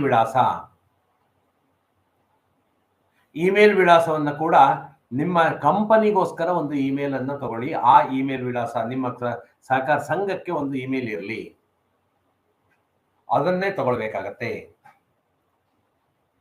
ಅದೊಂದೇ ಅಲ್ಲದೆ ಬ್ಯಾಂಕ್ ಅಕೌಂಟ್ ನಂಬರ್. ಸಹಕಾರ ಸಂಸ್ಥೆಗಳಿಗೆ bank account is A must. Bank account ಇಲ್ಲದೆ ನೀವು ವ್ಯವಹಾರ ಮಾಡ್ಲಿಕ್ಕೆ ಬರೋದಿಲ್ಲ. DCC ಬ್ಯಾಂಕ್ ಇರ್ಬೋದು, ಅಥವಾ ಯಾವುದೇ ಕಮರ್ಷಿಯಲ್ ಅಥವಾ ನ್ಯಾಷನಲೈಸ್ಡ್ ಬ್ಯಾಂಕ್ಸ್ ಅಥವಾ ಪ್ರೈವೇಟ್ ಬ್ಯಾಂಕ್ಸ್ ಯಾವ್ದಾರು ಆಗಿರ್ಬೋದು, ಅದರ ಬ್ಯಾಂಕ್ ಅಕೌಂಟ್ ನಂಬರ್ ಬೇಕಾಗತ್ತೆ. ಯಾಕೆಂದ್ರೆ ಆ ಬ್ಯಾಂಕ್ ಅಕೌಂಟ್ ಮತ್ತೆ ಇಲ್ಲಿ ಕೂಡ ಬ್ಯಾಂಕ್ ಅಕೌಂಟ್ ನಂಬರು ಸಹಕಾರಿದೇ ಆಗಿರ್ಬೇಕೇ ಹೊರತು ನಿಮ್ಮ ಅಕೌಂಟೆಂಟ್, CEO ಅಧ್ಯಕ್ಷರು ಅಥವಾ ಇನ್ಯಾರದ್ದು ಆಗಿರೋದ್ಬಾರ್ದು. ಯಾಕೆಂದ್ರೆ ನಿಮ್ಮ ಪೇಮೆಂಟ್ ಏನಿದೆ, ಅದ ಚಾರ್ಜಸ್ ಇರ್ಬೋದು, ಫೀಸ್ ಇರ್ಬೋದು, ನೆಕ್ಸ್ಟ್ ಟ್ಯಾಕ್ಸಸ್ ಇರ್ಬೋದು, ಬಡ್ಡಿ ಇರ್ಬೋದು, ದಂಡ ಇರ್ಬೋದು, ಎಲ್ಲದೂ ಈ ಅಕೌಂಟ್ ಮೂಲಕ ಪೇಮೆಂಟ್ ಆದರೆ ಅಕೌಂಟ್ ಸಿಗತ್ತೆ. ಒಂದೊಂದು ಸಾರಿ ಒಂದೊಂದು ಅಕೌಂಟಿಂದ ಪೇಮೆಂಟ್ ಮಾಡಿದರೆ ಅಕೌಂಟು ಪ್ರಾಬ್ಲಮ್ ಆಗತ್ತೆ, ಅಕೌಂಟಿಂಗ್ ಕೂಡ ಪ್ರಾಬ್ಲಮ್ ಆಗತ್ತೆ. ಸೊ ಸಹಕಾರಿಗೆ ಒಂದು ಬ್ಯಾಂಕ್ ಅಕೌಂಟ್ ನಂಬರ್ ಇರಲಿ. ಆ ಬ್ಯಾಂಕ್ ಅಕೌಂಟ್ ನಂಬರ್ ಕೊಡೋದಲ್ಲದೆ ಅದರ ಬ್ಯಾಂಕ್ ಪಾಸ್ ಪುಸ್ತಕದ ಮುಖಪುಟವನ್ನು ಕೂಡ ಸ್ಕ್ಯಾನ್ ಮಾಡಿ ಕಳಿಸ್ಬೇಕು. ಬ್ಯಾಂಕ್ ಪಾಸ್ ಪುಸ್ತಕದ ಮುಖಪುಟ ಅದನ್ನ ಮತ್ತು 6 ತಿಂಗಳ ವ್ಯವಹಾರದ ದಾಖಲೆ ಇದ್ದರೆ, ಹೊಸದಾಗಿ ರಿಜಿಸ್ಟ್ರೇಷನ್ ಆಗಿದ್ರೆ ಪ್ರಾರಂಭದಲ್ಲಿ ಇರ್ತದೆ. ಇಲ್ಲ ಈಗ ನಮ್ದು ಬರ್ತಾ ಇದೆ ಸರ್, ನಮ್ದು ಈಗಾಗಲೇ 4 ವರ್ಷ ಆಗಿದೆ, ಈಗ ನಮಗೆ ನೋಂದಣಿಯ ಬಾಧ್ಯತೆ ಇದೆ, ಹಾಗಾಗಿ ಈಗ ಮಾಡ್ತಾ ಇದೀವಿ ಅಂದ್ರೆ ಕಳೆದ 6 ತಿಂಗಳ ವ್ಯಾವಹಾರಿಕ ಡೀಟೇಲ್ ಅಂದ್ರೆ ವಿವರಗಳನ್ನ ಕೊಡಬೇಕು. ಜೆರಾಕ್ಸ್ ಅಂದ್ರೆ ಸ್ಕ್ಯಾನರ್ ಕಾಪಿ.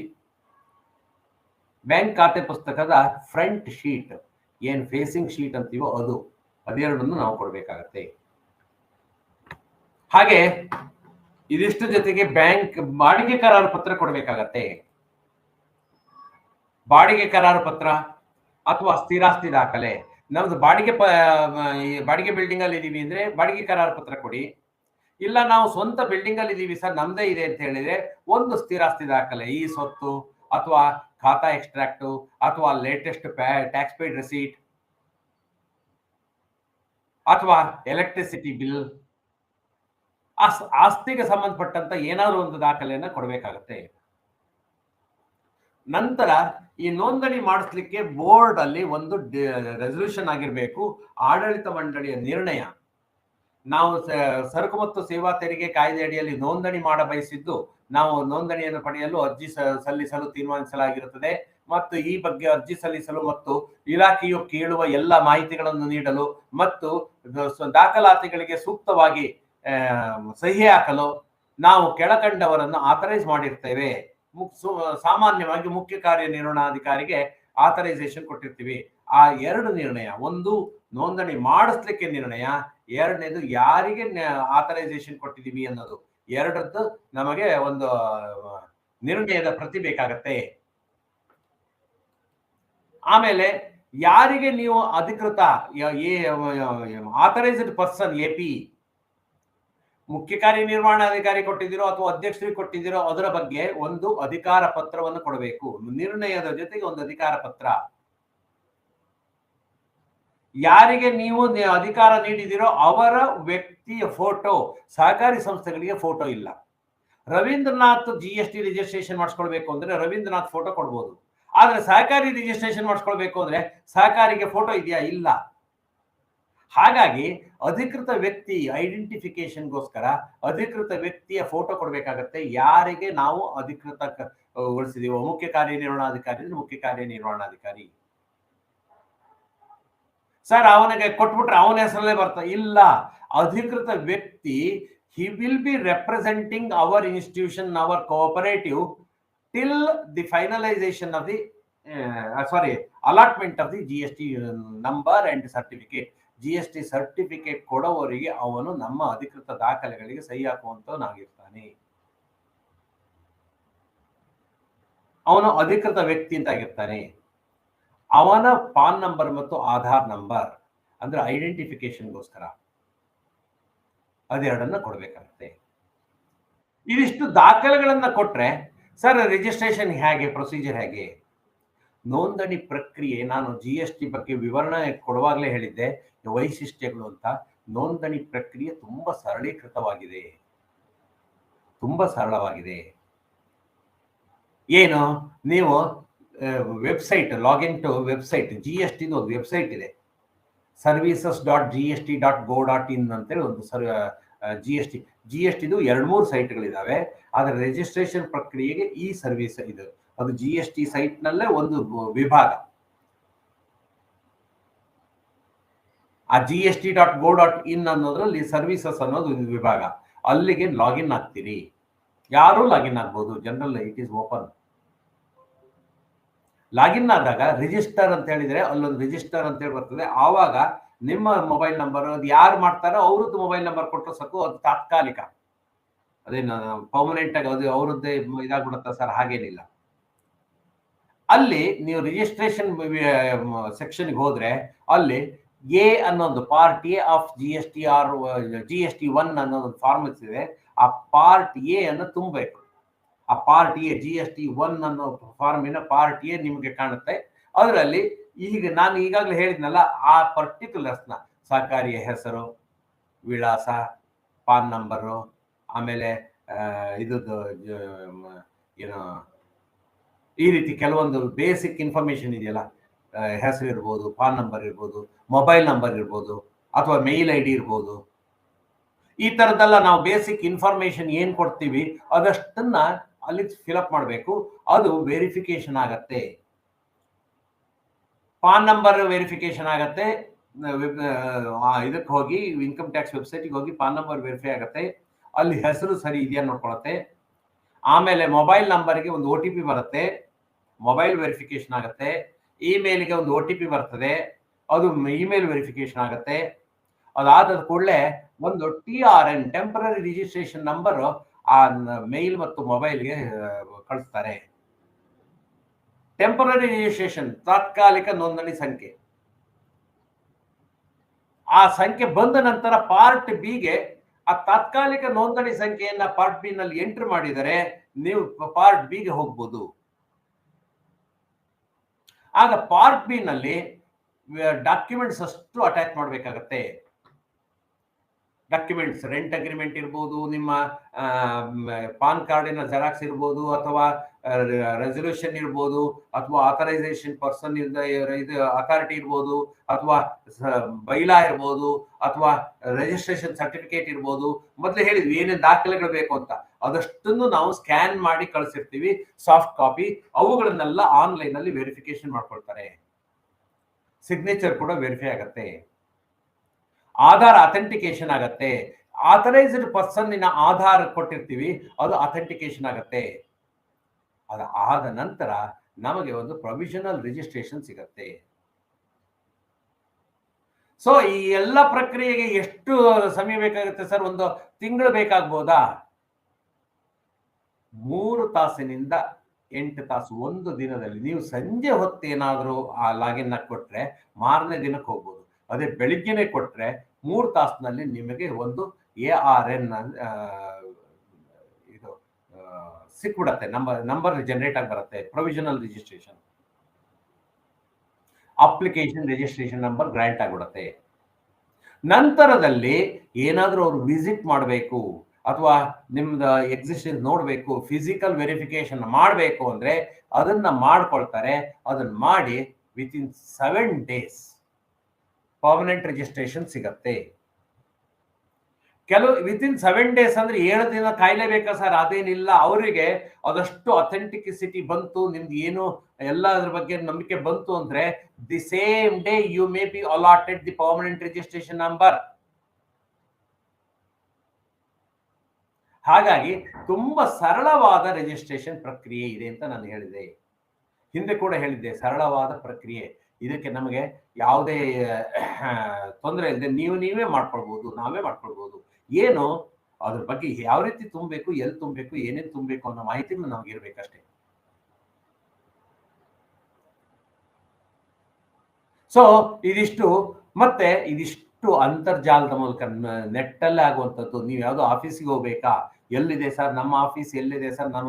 ನಾವು ಇಂಥ ಊರಿನಲ್ಲಿ ಇದ್ದೀವಿ, ನಮಗೆ ಜ್ಯೂರಿಸ್ಡಿಕ್ಷನ್ ಆಫೀಸ್ ಎಲ್ಲಿ ಬರುತ್ತೆ ಸರ್? ನಾವು ಅಲ್ಲಿಗೆ ಹೋಗ್ಬೇಕಾ? ನಥಿಂಗ್. ನೀವು ಆನ್ಲೈನ್ ಅಲ್ಲಿ ಇಲ್ಲೇ ಕೂತ್ಕೊಂಡು ನೀವು ಮಾಡ್ಕೊಳ್ಬಹುದು. ಫಿಸಿಕಲ್ ಡಾಕ್ಯುಮೆಂಟೇಶನ್ ಸಲ್ಲಿಸಬೇಕಾ ಸರ್? ಅದೆಲ್ಲ ಜೆರಾಕ್ಸ್ ಕಾಪಿ ಎಲ್ಲಿ ತಂದು ಕೊಡ್ಬೇಕು? ಅರ್ಜಿ ಸಲ್ಲಿಸಬೇಕಾ? ಫಿಸಿಕಲ್ ಹೋಗ್ಬೇಕಾ?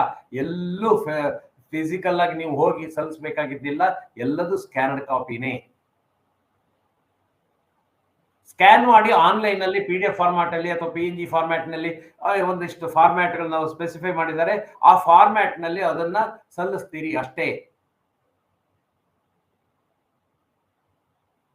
ಮತ್ತೆ ಪ್ರೊವಿಷನಲ್ ID ಕೊಟ್ಟ ತಕ್ಷಣನೇ ವ್ಯವಹಾರ ಶುರು ಮಾಡಬಹುದು. ಸರ್ ವ್ಯವಹಾರ ಶುರು ಮಾಡ್ಲಿಕ್ಕೆ ನಾವು ಕಾಯ್ಬೇಕಾಗಿಲ್ಲ. ಆ ಪ್ರೊವಿಷನಲ್ ID ಕೊಟ್ಟ ತಕ್ಷಣ ನೀವು ಇದನ್ನ ಶುರು ಮಾಡ್ಕೊಳ್ಬಹುದು.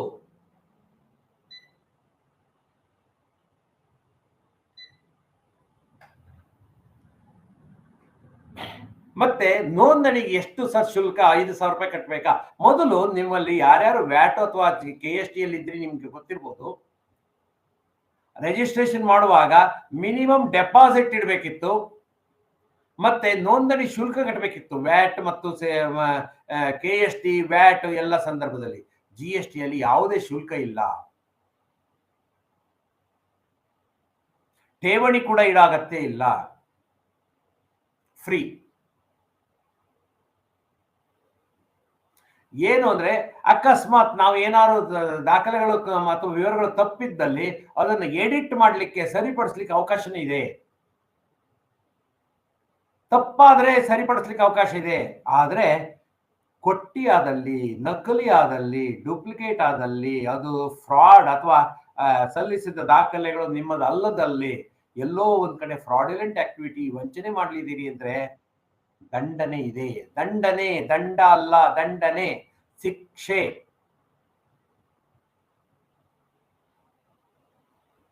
ಸುಳ್ಳು ಮಾಹಿತಿ ಕೊಟ್ಟು ಇದು ಮಾಡಿದ್ರೆ ದಂಡನೆ, ದಂಡ ಅಲ್ಲ.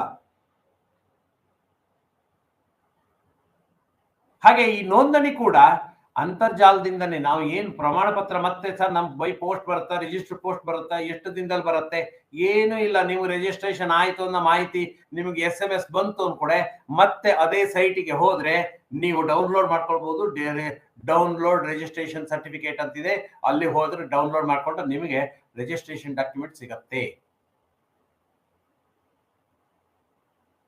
ಸ್ನೇಹಿತರೆ, ಇದು ನೋಡಿದಾಗ ಎಷ್ಟು ಸಿಂಪಲ್ ಇದೆ ಅಂತ ಅನ್ಸತ್ತಲ್ಲ? ಖಂಡಿತ ಸಿಂಪಲ್ ಇದೆ. ಇಲ್ಲದ್ರೆ ಈಗ ನಾವು ಇಲ್ಲೇ ಕೂತ್ಕೊಂಡು ಯಾವ್ದಾವುದೋ ಊರಿನ ರಿಜಿಸ್ಟ್ರೇಷನ್, ಮೊದಲೆಲ್ಲ ಆ ಊರಿನ ರಿಜಿಸ್ಟ್ರೇಷನ್ ಮಾಡ್ಬೇಕಂದ್ರೆ ಅಲ್ಲಿಯ ಜುರಿಸ್ಟಿಕ್ಷನ್ ಆಫೀಸರ್ ಹತ್ರ ಹೋಗ್ಬೇಕಾಗಿತ್ತು. ಅವರ ಸಮಯವನ್ನು ನೋಡಿ ಅವರಿಗೆ ಕನ್ವಿನ್ಸ್ ಮಾಡಿ. ಈಗ ಅದೇನು ಇಲ್ಲ. ಸಾಗರದಲ್ಲಿ ಕೂತ್ಕೊಂಡು ನಾನು ಬೀದರ್ದು ರಿಜಿಸ್ಟ್ರೇಷನ್ ಮಾಡಿಸ್ಬೋದು, ಕೋಲಾರದು ರಿಜಿಸ್ಟ್ರೇಷನ್ ಮಾಡಿಸ್ಬೋದು. Next, GST identification. ಇದು ತುಂಬಾ ಇಂಪಾರ್ಟೆಂಟ್. ಇದನ್ನ ನಾವು ಅರ್ಥ ಮಾಡ್ಕೊಳ್ಬೇಕು. ಇದೆಲ್ಲ ನೀವು ಯಾರ್ಯಾರು GST ಮಾಡಿಸ್ಕೊಂಡಿದ್ದೀರಿ ಅದರಿಗೆ ನಿಮಗೆ ಒಂದು ಸಿಸ್ಟಮ್ ಜನರೇಟೆಡ್ 15 ಡಿಜಿಟ್ 15 ಅಂಕೆಗಳ ಆಲ್ಫಾ ನ್ಯೂಮರಿಕ್ ಕೋಡ್ ಬಂದಿರ್ತದೆ. ಅಕ್ಷರಗಳು ಮತ್ತು ಸಂಖ್ಯೆಗಳು ಇರುವಂತಹ ಒಂದು ಕೋಡ್ ಬಂದಿರ್ತದೆ. 15 ಡಿಜಿಟ್ ಆಲ್ಫಾ ನ್ಯೂಮರಿಕ್ ಕೋಡ್. ಅದು ಏನದು? GST ನಂಬರ್, GSTIN ಅಂತೀವಿ, GST ಐಡೆಂಟಿಫಿಕೇಶನ್ ನಂಬರ್. ಯೂಶುವಲಿ ಇದು ಹೇಗಿರ್ತದೆ ಅಂದ್ರೆ ಈ ರೀತಿ 15 ಡಿಜಿಟ್ಗಳು ಇರುವಂತದ್ದು, 15 ಅಕ್ಷರಗಳಿರುವಂತದ್ದು ಒಂದು ಕೋಡ್. ಅದರಲ್ಲಿ ಏನು ಕೋಡ್ ಯಾಕೆ ಸುಮ್ಮನೆ ರ್ಯಾಂಡಮ್ ಆಗಿ ಕೊಟ್ಬಿಡ್ತಾರ ಅಥವಾ ಹೇಗಿರ್ತದೆ? ಮೊದಲ 2 ಕೋಡ್ ಇದೆಯಲ್ಲ, ಅದು ಸ್ಟೇಟ್ ಕೋಡ್. ನಮ್ಮ ಕರ್ನಾಟಕಕ್ಕೆ 29 ಸ್ಟೇಟ್ ಕೋಡ್. ನಮ್ದು ಕರ್ನಾಟಕದಲ್ಲಿ ಯಾರೇ ರಿಜಿಸ್ಟ್ರೇಷನ್ ಪಡ್ಕೊಳ್ಳಿ, ಕಂಪನಿ ಇರಲಿ, ಪಾರ್ಟ್ನರ್ಶಿಪ್ ಇರಲಿ, LLP ಇರಲಿ, ಸಹಕಾರಿಗಳಿರ್ಲಿ, ಯಾವುದೇ ಸಂಘ ಸಂಸ್ಥೆ, ಇಂಡಿವಿಜುವಲ್ ಯಾರೇ ರಿಜಿಸ್ಟ್ರೇಷನ್ ಮಾಡಿಸಿದ್ರು ಅವರಿಗೆ ಸಿಗುವಂತದ್ದು ಸ್ಟೇಟ್ ಕೋಡ್.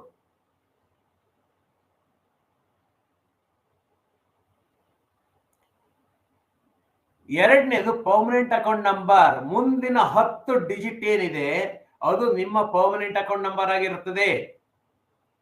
ಸ್ಟೇಟ್ ಕೋಡ್ ಪಕ್ಕ ನಿಮ್ಮ permanent account number, PAN card, PAN number. ಉಳಿದಂತೆ ಒಂದು ಎಂಟ್ರಿ ನಂಬರ್, ಎಂಟಿಟಿ ನಂಬರ್. ಅಂದ್ರೆ ಒಂದು ಎಂಟಿಟಿಗೆ 2-3 ರಿಜಿಸ್ಟ್ರೇಷನ್ ತಗೊಳ್ಳುವಂತಹ ಚಾನ್ಸಸ್ ಇದೆ. ಸಹಕಾರಿಗಳಿಗೆ ಸಿಗೋದಿಲ್ಲ, ಬೇರೆ ಬೇರೆ ಸಂಸ್ಥೆಗಳಿಗೆ, ರಿಲಯನ್ಸ್ ಇಂಡಸ್ಟ್ರೀಸ್, ದೊಡ್ಡ ದೊಡ್ಡ ಸಂಸ್ಥೆಗಳಿಗೆ ಬಿಸಿನೆಸ್ ವರ್ಟಿಕಲ್ಸ್ ಬೇರೆ ಬೇರೆ ಇರುತ್ತೆ. ಅಂತವರು ಬೇರೆ ಬೇರೆ ಎಂಟಿಟಿ ತಗೊಳ್ಬಹುದು. ಅದೇ ಪಾನ್ ನಂಬರ್, ಅದೇ ಸ್ಟೇಟ್ ಕೋಡ್ ಇರ್ತದೆ, ಆದ್ರೆ ಎಂಟಿಟಿ ನಂಬರ್ ಬೇರೆ ಆಗುತ್ತೆ. ಇದೊಂದು ಡಿಫಾಲ್ಟ್ ಆಲ್ಫಾ, ಒಂದು ಚೆಕ್ಗೋಸ್ಕರ ಒಂದು ಡಿಫಾಲ್ಟ್ ಆಲ್ಫಾ ZYXN ಈ ರೀತಿ ಯಾವ್ದಾದ್ರು ಒಂದು ಆಲ್ಫಾಬೆಟ್ ಕೊಡ್ತಾರೆ. ಅದು computer generated. Last number check digit, ವೆರಿಫಿಕೇಶನ್ಗೋಸ್ಕರ ಒಂದು ಡಿಜಿಟ್ ಇಟ್ಕೊಂಡಿರ್ತಾರೆ. ಇದರಲ್ಲಿ ನಿಮಗೆ ನೋಡಿದ್ರೆ ಕೊನೆಯ 2 ಮಾತ್ರ ಕಂಪ್ಯೂಟರ್ ಜನರೇಟೆಡ್ ಡಿಜಿಟ್ಸ್ ಆಗಿರುತ್ತೆ. ಅದರಲ್ಲಿ ಒಂದು ಆಲ್ಫಾಬೆಟ್, ಒಂದು ಡಿಜಿಟ್, ಒಂದು ಅಂಕೆ, ಒಂದು ಅಕ್ಷರ, ಒಂದು ಇದು, ಅದೆರಡು ಕಂಪ್ಯೂಟರ್ ಜನರೇಟ್ ಆಗಿರುತ್ತೆ. ಬಾಕಿ ಎಲ್ಲದೂ ನಿಮಗೆ ಗೊತ್ತಿದ್ಬಿಟ್ಟಿರುತ್ತೆ. ನಂದು ಈಗ ನಾನು ಅಪ್ಲೈ ಮಾಡಿದೆ ಅಂದ್ರೆ 29 ನನಗೆ ಬರುವಂಥದ್ದು. ನನ್ನ GST ನಂಬರ್ನಲ್ಲೂ ಇದೇ ರೀತಿ ಇದೆ. ನಂದು ಫಸ್ಟ್ 2 ಡಿಜಿಟ್ಸ್ 29 ಇದೆ. ಯಾಕೆಂದ್ರೆ ನಾನು ಕರ್ನಾಟಕದಲ್ಲೇ ಇರೋನು. ನೆಕ್ಸ್ಟ್ 10 ನಂಬರು ನನ್ನ ಪಾನ್ ನಂಬರು. ನೆಕ್ಸ್ಟ್ 1 ಅನ್ನೋದು ನನ್ನ ಎಂಟಿಟಿ. ನಾನು ಮೊದಲನೇ ಸಾರಿ ರಿಜಿಸ್ಟ್ರೇಷನ್ ಮಾಡಿರೋದು. ನನಗೆ ಬಿಸ್ನೆಸ್ ವರ್ಟಿಕಲ್ಸ್ ಇಲ್ಲ. ಬೇರೆ ಬೇರೆ ಬಿಸ್ನೆಸ್ ಮಾಡ್ತಾ ಇದ್ದೀನಿ ಇಲ್ಲ, ನನಗೆ ಒಂದೇ ಪ್ರೊಫೆಷನ್. ಹಾಗಾಗಿ ನಂದು 1 ಝಡ್ ಮತ್ತು ಲಾಸ್ಟ್ ಡಿಜಿಟ್ ಇದೆಯಲ್ಲ, ಅದು ಎರಡು ಯಾರು ಒಂದಿರ್ತದೆ. ಈ GST ನಂಬರ್ ಅನ್ನ ನಾವು ಎಲ್ಲ ಕಡೆಗೆ ನಮ್ಮ ಅಧಿಕೃತ ದಾಖಲೆಗಳೆಲ್ಲ ಕಡೆಗೂ ನಾವು ಇದು ಮಾಡಬೇಕು, ಪ್ರದರ್ಶನ ಮಾಡಬೇಕು, ಇನ್ಕ್ಲೂಡಿಂಗ್ ನೇಮ್ ಬೋರ್ಡ್. ನಮ್ಮಲ್ಲಿ ಎಲ್ಲೆಲ್ಲಿ ನೇಮ್ ಬೋರ್ಡ್ ಹಾಕ್ತೀವಿ ನಾವು, ನಮ್ಮ ಏನೇನು ವ್ಯವಹಾರ ಸ್ಥಳಗಳಲ್ಲಿ ನಾವು ಬೋರ್ಡ್ ಹಾಕ್ತೀವಿ, ಅಲ್ಲಿ ಕಂಪಲ್ಸರಿಯಾಗಿ GST ನಂಬರ್ ಇರಬೇಕು. ನಿಮ್ಮ GST ನಂಬರ್ ಇಲ್ಲದೆ ಹೋದ್ರೆ ಮುಂದೆ ನಾನು ಹೇಳ್ತೀನಿ ಡೂಸ್ ಅಂಡ್ ಡೋಂಟ್ಸ್ ಅಲ್ಲಿ, ಇಂಟರೆಸ್ಟ್ ಪೆನಾಲ್ಟಿ ಡಿವಿಷನ್ ಬಂದಾಗ ನಾನು ಹೇಳ್ತೀನಿ. ನೀವು ನೇಮ್ ಬೋರ್ಡ್ ನಲ್ಲಿ ನಿಮ್ಮ ಒಂದು ಇದನ್ನ ಹಾಕಿಲ್ಲ, GST ನಂಬರ್ ನಮೂದಿಸಿಲ್ಲ ಅಂದ್ರೆ 10,000ದಿಂದ 50,000 ರೂಪಾಯಿವರೆಗೆ ದಂಡ ವಿಧಿಸ್ತಾರೆ. ಹಾಗಾಗಿ ಇದು GST ಐಡೆಂಟಿಫಿಕೇಶನ್ ನಂಬರ್. ನೆಕ್ಸ್ಟ್ ಅತಿ ಮುಖ್ಯವಾದಂತಹ ಒಂದು ವಿಷಯಕ್ಕೆ ಬರ್ತೇನೆ. ಸಹಕಾರಿಗಳು ಇದು ತುಂಬಾ ಸಹಕಾರಿಗಳು ಇದನ್ನ ನೆಗ್ಲೆಕ್ಟ್ ಮಾಡಿದ್ದಾರೆ. ಏನು, ನೀವು ಒಂದು ಸಾರಿ ರಿಜಿಸ್ಟ್ರೇಷನ್ GST ರಿಜಿಸ್ಟ್ರೇಷನ್ ನಂಬರ್ ತಗೊಂಡಿದ್ದೀರಿ ಅಂದ್ರೆ ನಿಮ್ಮ ಟ್ಯಾಕ್ಸ್ ಇನ್ವಾಯ್ಸ್ ಅನ್ನು ನೀವು ಬರೀ ರಸೀದಿ ಬಿಲ್ಲು ವೋಚರ್ ಮಾಡಂಗಿಲ್ಲ. ಟ್ಯಾಕ್ಸ್ ಇನ್ವಾಯ್ಸ್ ಅನ್ನೇ ಕೊಡಬೇಕು. ಯಾಕೆಂದ್ರೆ you are a registered dealer. ಹಾಗಾದ್ರೆ ಟ್ಯಾಕ್ಸ್ ಇನ್ವಾಯ್ಸ್ ಅಂದ್ರೆ ಏನೇನಿರ್ತದೆ? ಟ್ಯಾಕ್ಸ್ ಇನ್ವಾಯ್ಟಿಗೆ ಸ್ಪೆಸಿಫಿಕ್ ಫಾರ್ಮ್ಯಾಟ್ ಇದೆಯಾ? ಇಲ್ಲ. ಇದೇ ರೀತಿ ಇರಬೇಕು, ಮೇಲೆ ಹೆಸರು ಕೆಳಗೆ ಇದು ಹಾಗೆ ಇರಬೇಕು, ಹಾಗೆ ಆ ತರ ಏನಿಲ್ಲ. ಆದ್ರೆ ಕಂಟೆಂಟ್ಸ್ ಏನೇನು ಇರಬೇಕು ಅನ್ನೋದು ಹೇಳಿದ್ದಾರೆ.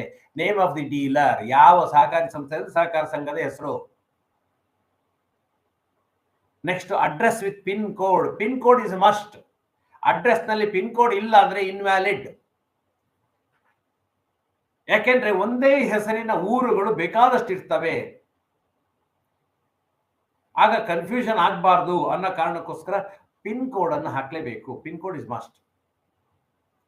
ನಮ್ದು GST ನಂಬರ್ ಹಾಕ್ಬೇಕಾಗತ್ತೆ. ನೇಮು, ಅಡ್ರೆಸ್, GST ನಂಬರ್ ಬೇಕು. ಆಮೇಲೆ ಇನ್ವಾಯ್ಸ್ ನಂಬರ್. ಇನ್ವಾಯ್ಸ್ ನಂಬರ್ ಅಂದ್ರೆ ನಮ್ಮ ಈ ಟ್ಯಾಕ್ಸ್ ಇನ್ವಾಯ್ಸ್ಗೆ ಒಂದು ನಂಬರ್ ಕೊಡ್ತೀವಿ. ಅದು ಯಾವ ರೀತಿ ಫಾರ್ಮ್ಯಾಟ್ ಇರಬೇಕು ಅನ್ನೋದು ಒಂದು ಫಾರ್ಮ್ಯಾಟ್ ಅನ್ನು ನಾನು ನಿಮ್ಗೆ ಡಿಸ್ಪ್ಲೇ ಮಾಡ್ತೀನಿ, ಅವಾಗ ಅರ್ಥ ಆಗತ್ತೆ. Invoice number, it's A serial number specific for each year. ಒಂದೊಂದು ಫೈನಾನ್ಷಿಯಲ್ ಇಯರ್ಗೂ ಒಂದೊಂದು ಸ್ಪೆಸಿಫಿಕ್ ಸೀರೀಸ್ ನಲ್ಲಿ ಶುರು ಮಾಡ್ಕೊಳ್ಳಿ. ಯಾಕೆಂದ್ರೆ ಅದು ಐಡೆಂಟಿಫಿಕೇಶನ್ಗೆ ಮುಂದೆ ತೋರಿಸ್ತೀನಿ ನಾನು. ಡೇಟ್ ಕೂಡ ಹಿಂಗೆ ಇರಬೇಕು ಅಂತಿದೆ. DD MM YYYY ಅದೇ ಫಾರ್ಮ್ಯಾಟ್ ನಲ್ಲಿ ಇರಬೇಕು. ನೀವು ಮೊದಲು ನಾವು ಈ ವರ್ಷ ಬರಿತೀವಿ, ಆಮೇಲೆ ಬಾರ್ 1 DD 2 ಅಂಕೆ ಇರಲೇಬೇಕು. ಈಗ 1/7/26 01/07/2026 ಅದೇ ತರನೇ ಬರಬೇಕು ಡೇಟ್ ಆಫ್ ಇನ್ವಾಯ್ಸ್. ಮತ್ತೆ ಕಸ್ಟಮರ್ಸ್ ನೇಮ್, ಯಾರಿಗೆ ಕೊಡ್ತಾ ಇದ್ದೀರಿ ಅವ್ರದ್ದು ಹೆಸರು, ಮತ್ತೆ ಅಡ್ರೆಸ್, ಅವರಿಗೆ ಏನು ಸೇವೆ ಕೊಡ್ತಾ ಇದೀವಿ ಅವ್ರದ್ದು ಅಡ್ರೆಸ್, ಅವ್ರದ್ದು ಏನಾದ್ರು GST ನಂಬರ್ ಇದ್ರೆ ಅವ್ರಿಗೆ ಇನ್ಪುಟ್ ಬೇಕು ಅಂತ ಹೇಳಿದ್ರೆ, ಅದು ಇನ್ಪುಟ್ ಅಂದ್ರೆ ಏನು ಅಂತ ಮುಂದೆ ನಾನು ತಿಳಿಸ್ತೀನಿ. ಅವ್ರಿಗೆ ಬೇಕು ಅಂದ್ರೆ, ಅವರು ರಿಜಿಸ್ಟರ್ಡ್ ಡೀಲರ್ ಆಗಿದ್ದಾರೆ ಅಂದ್ರೆ ಅವರು ಇನ್ವಾಯ್ಸ್ GST ನಂಬರ್ ಅನ್ನ ಮೆನ್ಷನ್ ಮಾಡಬೇಕು. ಪ್ಲೇಸ್ ಆಫ್ ಸಪ್ಲೈ, ಇದು ಯಾವತ್ತು ನಿಮ್ಮ ಹೆಡ್ ಆಫೀಸ್ ಅಥವಾ ನಿಮ್ಮ ಬ್ರಾಂಚ್ ಆಫೀಸ್ ಏನಿರುತ್ತೆ ಅದರದ್ದು ಇದಾಗುತ್ತೆ place of supply. Service details, ಏನ್ ಸರ್ವಿಸ್ ಕೊಡ್ತಾ ಇದ್ದೀರಿ, ಲೋನ್ ಕೊಡ್ತಾ ಇದ್ದೀರಿ ಅಥವಾ ಜೆರಾಕ್ಸ್ ಸೆಂಟರ್ ನಡೆಸ್ತಾ ಇದ್ದೀರಿ, ಜೆರಾಕ್ಸ್ ಮಾಡ್ಕೊಡ್ತಾ ಇದ್ದೀರಿ, ಅಥವಾ ಏನ್ ಕೊಡ್ತಾ ಇದ್ದೀರಿ, ಏನ್ ಸರ್ವಿಸ್ ಕೊಡ್ತಾ ಇದ್ದೀರಿ ಅನ್ನೋ ಡೀಟೇಲ್ಸ್ ಮತ್ತು ಸರ್ವಿಸ್ ಅಕೌಂಟ್ ಕೋಡ್, ಅದೆರಡನ್ನು ನಮಗೆ ಡಿಸ್ಪ್ಲೇ ಮಾಡಿದಾಗ ಅರ್ಥ ಆಗತ್ತೆ. ಟ್ಯಾಕ್ಸಬಲ್ ವ್ಯಾಲ್ಯೂ ಎಷ್ಟು, ರೇಟ್ ಆಫ್ ಟ್ಯಾಕ್ಸ್ ಎಷ್ಟು, ಆಮೇಲೆ ಅಮೌಂಟ್ ಆಫ್ ಟ್ಯಾಕ್ಸಸ್ ಅಂದ್ರೆ ರೇಟ್ ಆಫ್ ಟ್ಯಾಕ್ಸ್ ಎಷ್ಟು, ಅಮೌಂಟ್ ಟ್ಯಾಕ್ಸಸ್ ಅಂತ ಬರ್ತದೆ. ಯಾಕೆಂದ್ರೆ ಇಲ್ಲಿ ಡಿವೈಡ್ ಮಾಡಬೇಕು GST ಅಲ್ಲಿ SGST ಏನು, IGST ಏನು. ಅಂದ್ರೆ ಕೇಂದ್ರ ಸರ್ಕಾರಕ್ಕೆ ಸಿಗೋದೆಷ್ಟು, ರಾಜ್ಯ ಸರ್ಕಾರಕ್ಕೆ ಸಿಗೋದೆಷ್ಟು ಅಂತ ಒಂದು ಎಕ್ಸಾಂಪಲ್ ತೋರಿಸ್ತೀನಿ ನಾನು. ಆಮೇಲೆ ಸಪ್ಲೈರ್ ಸಿಗ್ನೇಚರ್. ಇದಿಷ್ಟು ಏನು ನಾವು ತೋರಿಸಿದೀವಿ, ಇದಿಷ್ಟು ನಮ್ಮ ಇನ್ವಾಯ್ಸ್ಗಳಲ್ಲಿ ಇರಬೇಕು. ಈ 15 ಅಂಶಗಳು ಒಂದೊಂದು ಇನ್ವಾಯ್ಸ್ ನಲ್ಲೂ ಇರಲೇಬೇಕಾದಂಥದ್ದು. ಇದಕ್ಕೆ ಅಡಿಷನಲ್ ಆಗಿ ಏನಾರು ಹಾಕ್ತೀವಿ, ಅದು ನಿಮ್ಗೆ ಇಷ್ಟ. ಕಂಡೀಷನ್ಸ್ ಹಾಕೊಳ್ತೀವಿ, ಸರ್ ಇಂತಿಂಥದ್ದು ಪೇಮೆಂಟ್ ಇಷ್ಟರೊಳಗೆ ಬರಬೇಕು, ಒಂದು QR ಕೋಡ್ ಹಾಕ್ತೀವಿ, ಬ್ಯಾಂಕ್ ಅಕೌಂಟ್ ಡೀಟೇಲ್ಸ್ ಕೊಡ್ತೀವಿ, ಅಥವಾ ಇನ್ನೇನೋ ಡೀಟೇಲ್ಸ್ ಹಾಕೊಳ್ತೀವಿ, ಅದೆಲ್ಲ ನಿಮ್ಗೆ ಇಷ್ಟ. ಆದರೆ ಇದಿಷ್ಟು ಮಾತ್ರ ಇರಬೇಕು. ವ್ಯಾಲಿಡ್ ಇನ್ವಾಯ್ಸ್ ಆಗಬೇಕು ಅಂದ್ರೆ ಇದಿಷ್ಟು ಇರಬೇಕು. ಈಗ ಒಂದು ಫಾರ್ಮ್ಯಾಟ್ ಅನ್ನು ನೋಡೋಣ. ಇದಿಷ್ಟು ನಾವು ತಿಳ್ಕೊಂಡ್ವಿ.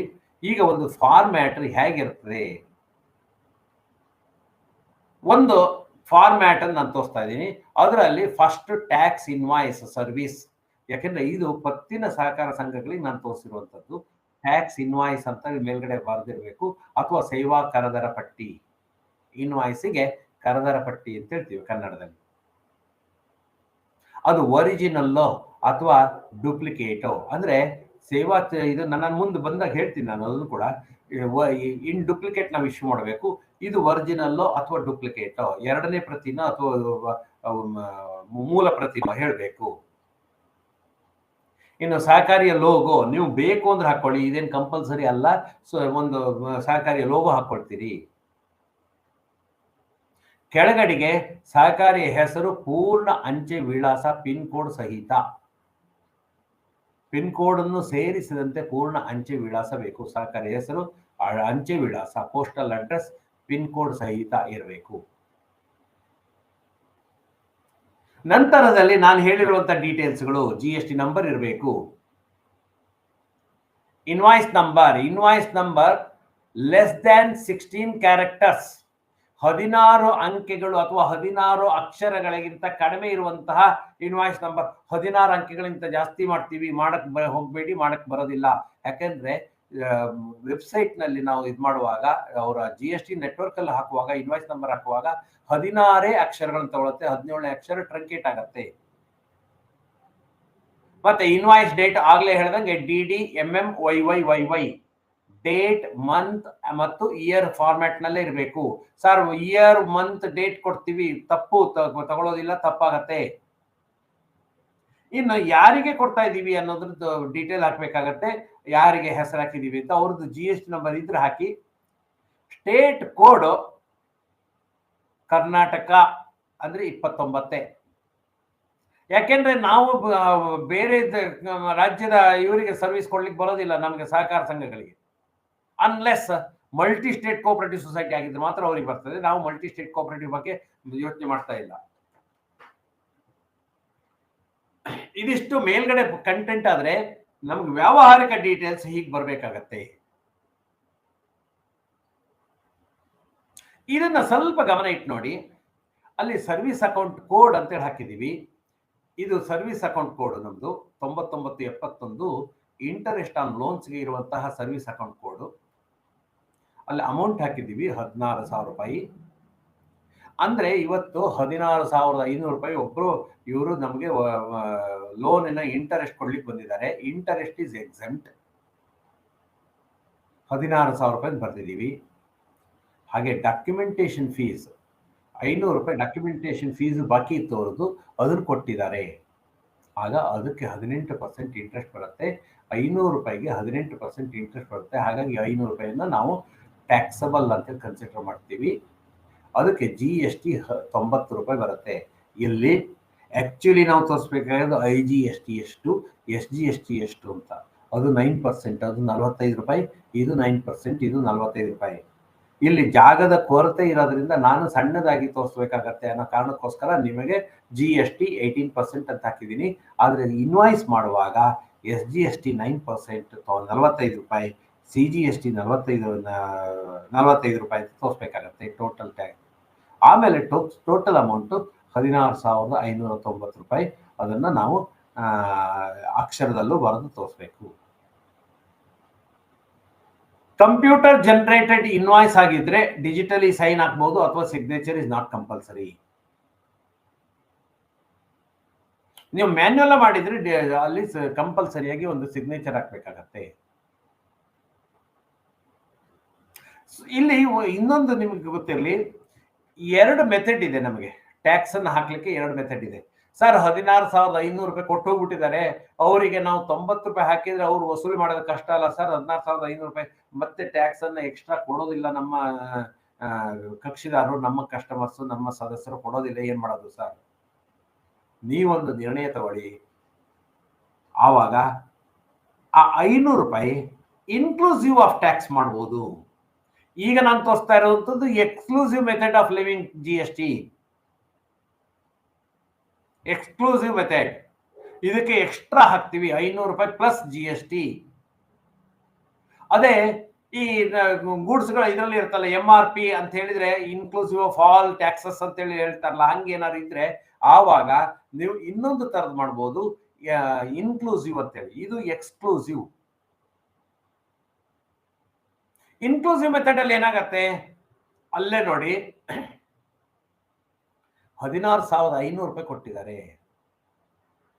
ಆಗ 76 ರೂಪಾಯಿ ಟ್ಯಾಕ್ಸ್ ಬರುತ್ತೆ, 424 ರೂಪಾಯಿ ನಮಗೆ ಡಾಕ್ಯುಮೆಂಟೇಶನ್ ಫೀಸ್ ಬರುತ್ತೆ.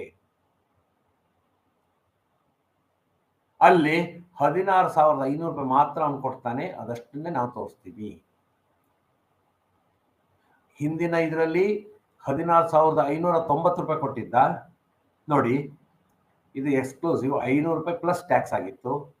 ಈಗ 500 ರೂಪಾಯಿ ಇನ್ಕ್ಲೂಸಿವ್ ಟ್ಯಾಕ್ಸ್ ಅಂತ ಹೇಳಿದ್ರೆ ಆ 424 ಮತ್ತು 76 ನಾವು ಮಾತ್ರ ಇದರಲ್ಲಿ ತೋರಿಸುವಾಗ GST ನ ಸಪರೇಟ್ ಆಗಿ ತೋರಿಸಬೇಕಾಗಿದ್ರೆ ಇಂಟರ್ನಲ್ ಕ್ಯಾಲ್ಕುಲೇಷನ್ ಮಾಡಿ ತೋರಿಸಿದೀವಿ. ಇದು GST ಒಂದು ಫಾರ್ಮ್ಯಾಟ್. ಈ ಟ್ಯಾಕ್ಸ್ ಇನ್ವಾಯ್ಸ್ ಬಗ್ಗೆ ಗಮನಿಸಬೇಕಾದಂತ ಅಂಶಗಳು ಏನೇನಿದೆ? ಮೊದಲನೇದು, ಸರಕು ಪೂರೈಕೆ ಆಗಿದ್ದಲ್ಲಿ ತ್ರಿಪ್ರತಿಯಲ್ಲಿರಬೇಕು. ಸರಕು ಗೂಡ್ಸ್, ಸಪ್ಲೈ ಆಫ್ ಗೂಡ್ಸ್ ಆಗಿದ್ರೆ 3 ಪ್ರತಿಯಲ್ಲಿರಬೇಕು. ಮೂಲ ಪ್ರತಿಯನ್ನ ಯಾರಿಗೆ ಕೊಡ್ತಿರೋ, ಯಾರಿಗೆ ಮಾಲನ್ನು ಕೊಟ್ಟಿದ್ದೀರೋ ಅವ್ರಿಗೆ ಕೊಡಬೇಕು. 2ನೇ ಪ್ರತಿ ಸಾಗಾಣಿಕೆದಾರನಿಗೆ, ಆ ಮಾಲನ್ನ ರವಾನೆ ಮಾಡ್ತಿರಲ್ಲ, ಆಟೋ ಇರ್ಬೋದು, ನೀವು ಇದಿರ್ಬೋದು, ಯಾವುದಕ್ಕೆ ನೀವು ಸಾಗಾಣಿಕೆದಾರನಿಗೆ ಕೊಡ್ತೀರೋ ಅವನಿಗೆ ಕೊಡಬೇಕಾಗತ್ತೆ. 3ನೇದು ನಿಮ್ಮ ಕಚೇರಿಯ ಪ್ರತಿ. ಇದು ಸರಕು ಪೂರೈಕೆ ಆಗಿದ್ರೆ ತ್ರಿಪ್ರತಿಯಲ್ಲಿರಬೇಕು, ಇನ್ ಟ್ರಿಪ್ಲಿಕೇಟ್. ಅದೇ ಸೇವಾ ಪೂರೈಕೆ ಆಗಿದ್ದಲ್ಲಿ ದ್ವಿಪ್ರತಿಯಲ್ಲಿರಬೇಕು. ಮೂಲ ಪ್ರತಿ ಸ್ವೀಕರಿಸುವವನಿಗೆ ದ್ವಿಪ್ರತಿ, ಕಚೇರಿಯ ಪ್ರತಿ. ಈ ಟ್ಯಾಕ್ಸ್ ಇನ್ವಾಯ್ಸ್ಗೆ ಒಂದಿಷ್ಟು ಗಮನಿಸಬೇಕಾದ ಅಂಶಗಳಿದಾವೆ. ಏನು? ಈ ಬಿಲ್ಲುಗಳ ಮೂಲ, ನಾನು ಸೇವಾ ಬಿಲ್ಲುಗಳ ಬಗ್ಗೆ ಹೇಳ್ತಾ ಇದ್ದೀನಿ. ಸೇವಾ ಬಿಲ್ಲುಗಳು ಅಂತ ಹೇಳ್ಕೊಳ್ಳೋಣ. ಸರ್ವಿಸ್ ಬಿಲ್, ಸರ್ವಿಸ್ ಇನ್ವಾಯ್ಸ್ 200 ರೂಪಾಯಿ ಒಳಗಿದ್ರೆ ಬಿಲ್ ನೀಡುವುದು ಕಡ್ಡಾಯ ಇಲ್ಲ. ಅವ್ನು ಕೇಳಿದ್ರೆ ಕೊಡ್ಬೇಕಾಗತ್ತೆ. ಹಾಗಂತ ನೀವು ಕಡ್ಡಾಯವಾಗಿ ಬಿಲ್ ಕೊಟ್ಟೇ ಕೊಡ್ಬೇಕಾ? ಇಲ್ಲ. 200 ರೂಪಾಯಿ ಒಳಗಿದ್ರೆ ಬಿಲ್ ಅನ್ನ ನೀವು ಕಡ್ಡಾಯವಾಗಿ ಕೊಡ್ಬೇಕಾಗಿಲ್ಲ. ಅವ್ನು ಕೇಳಿದ್ರೆ ಕೊಡ್ಲೇಬೇಕು. ಕಡ್ಡಾಯ ಇಲ್ಲ ಸರ್ ಅದಕ್ಕೆ ಕೊಡೋದಿಲ್ಲ ಅಂತ ಹೇಳಂಗಿಲ್ಲ. ಅದು ಕೊಡ್ಲೇಬೇಕು ಅಂತಿಲ್ಲ, ಅವನು ಕೇಳಿದರೆ ಕೊಡತಕ್ಕದ್ದು. 200 ರೂಪಾಯಿಂದ 50,000 ರೂಪಾಯಿವರೆಗಿನ ಇದಕ್ಕೆ ಹೆಸರು ಕಡ್ಡಾಯ ಇಲ್ಲ. ನಮಗೆ ನಾವು ಕೊಡುವಂಥದ್ದು ಎಲ್ಲವೂ ನಮ್ಮ ಸದಸ್ಯರಾಗಿರೋದ್ರಿಂದ ಯಾರಿಗೆ ಕೊಟ್ಟಿದೀವಿ ಅಂತ ಹಾಕೊಳ್ತೀವಿ, ಓಕೆ. ಆದ್ರೆ ಆಕ್ಟ್ ಅಲ್ಲಿ ಇರುವಂತದ್ದು ಹೆಸರು ಕಡ್ಡಾಯ ಇಲ್ಲ. ಹಾಗಂತ ಅವ್ರು ಕೇಳಿದ್ರೆ ಬಿಲ್ಲು ಕೊಡ್ಲೇಬೇಕು. 50,000ದಿಂದ 2 ಲಕ್ಷ ರೂಪಾಯಿವರೆಗೆ ಹೆಸರು ವಿವರ ಕಡ್ಡಾಯ. ಹೆಸರು, ಅಡ್ರೆಸ್, ಅವ್ರು ಯಾರು ಏನು ಅನ್ನೋದಷ್ಟು ಹಾಕ್ಬೇಕು. 50,000ದಿಂದ 2 ಲಕ್ಷದವರೆಗೆ. 2 ಲಕ್ಷದ ಮೇಲಿದ್ರೆ ಅವುಗಳನ್ನ ಬ್ಯಾಂಕ್ ಮೂಲಕನೇ ತಗೊಳ್ಬೇಕು, ಕ್ಯಾಶ್ ಅಲ್ಲಿ ತಗೊಳಕ್ ಬರೋದಿಲ್ಲ. ನೀವು ಈ ಬಾಕಿ ಬಿಲ್ಗಳನ್ನ 50,000, 1 ಲಕ್ಷ, 1,50,000 ಈ ರೀತಿ ಇದ್ರೆ ನೀವು ಕ್ಯಾಶ್ ತಗೊಳ್ಬಹುದು. ಆದ್ರೆ 2 ಲಕ್ಷದ ಮೇಲಿದ್ರೆ ಬ್ಯಾಂಕ್ ಮೂಲಕನೇ ತಗೊಳ್ಬೇಕು. ಸರ್ 200 ರೂಪಾಯಿವರೆಗೆ ಬಿಲ್ ಹಾಕೋದು ಬೇಡ ಅಂದ್ಬಿಟ್ರೆ ನಾವು ಏನು ಬೇಕಾದ್ರೆ ಮಾಡ್ಕೊಳ್ಬೋದಾ? ಇಲ್ಲ. 200 ರೂಪಾಯಿಗಿಂತ ಕಡಿಮೆ ಇದ್ರೆ ದಿನದ ಕೊನೆಯಲ್ಲಿ ಒಂದು ಬಿಲ್ ಹಾಕ್ಬೋದು. ಸ್ನೇಹಿತರೆ, ನೀವು ಪೆಟ್ರೋಲ್ ಬಂಕ್ಗಳಿಗೆಲ್ಲ ಹೋಗಿದ್ದೀರಿ, 100 ರೂಪಾಯಿ ಪೆಟ್ರೋಲ್ ಹಾಕೊಂತೀರಿ, ಬಿಲ್ ಬೇಕಾ ಸರ್ ಅಂತಾನೆ, ಬೇಡ ಬಿಡೋ ಇಟ್ಕೊಳ್ಳೋ.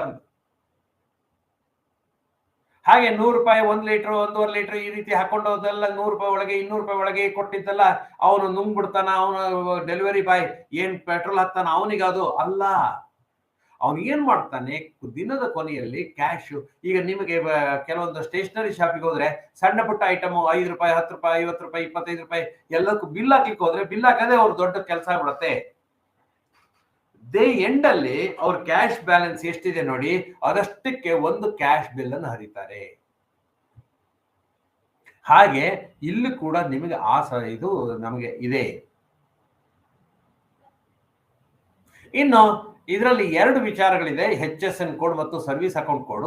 ಸ್ವಲ್ಪ ಫಾಸ್ಟ್ ಆಗಿ ಹೇಳ್ತೀನಿ, ತುಂಬಾ ಗಹನವಾದ ವಿಚಾರ ಅಲ್ಲ, ನಾವು ತಿಳ್ಕೊಳ್ಬೇಕಾಗಿರೋದು ಎಲ್ಲ ಸರಕಿಗೂ ಪ್ರತ್ಯೇಕ ಸಂಖ್ಯೆ ಇರುತ್ತೆ, ಓಡ್ ಕೋಡ್.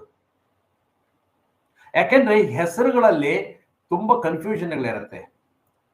ಅಡಿಕೆಗೆ ಬೆಟಲ್ ನಟ್ಸ್ ಅಂತಾರೆ, ಸುಪಾರಿ ಅಂತಾರೆ, ಅರೇಕಾ ಅಂತಾರೆ. ಕೆಲವು ಭಾಗದಲ್ಲಿ ಅರೇಕಾ ಅಂತಾರೆ, ಕೆಲವು ಭಾಗದಲ್ಲಿ ಸುಪಾರಿ ಅಂತಾರೆ. ಯಾವ್ದು ಅಂತೇಳಿ ಗೊತ್ತಾಗೋದಿಲ್ಲ. ಆದರೆ ಸರಕಿಗೆ ಒಂದು ಸಂಖ್ಯೆ ಕೊಟ್ಟಿರೋದು ಎಲ್ಲ uniform across the globe. Harmonised system of nomenclature. ಇದು GSTಗೋಸ್ಕರ ಬಂದಿರೋದಲ್ಲ ಸ್ನೇಹಿತರೆ, ಮೊದಲು ಇತ್ತು. GSTಗಿಂತ ಮೊದಲು ಕೂಡ ಇತ್ತು, ವರ್ಲ್ಡ್ ವೈಡ್ ಉಪಯೋಗಿಸ್ತಿದ್ರು.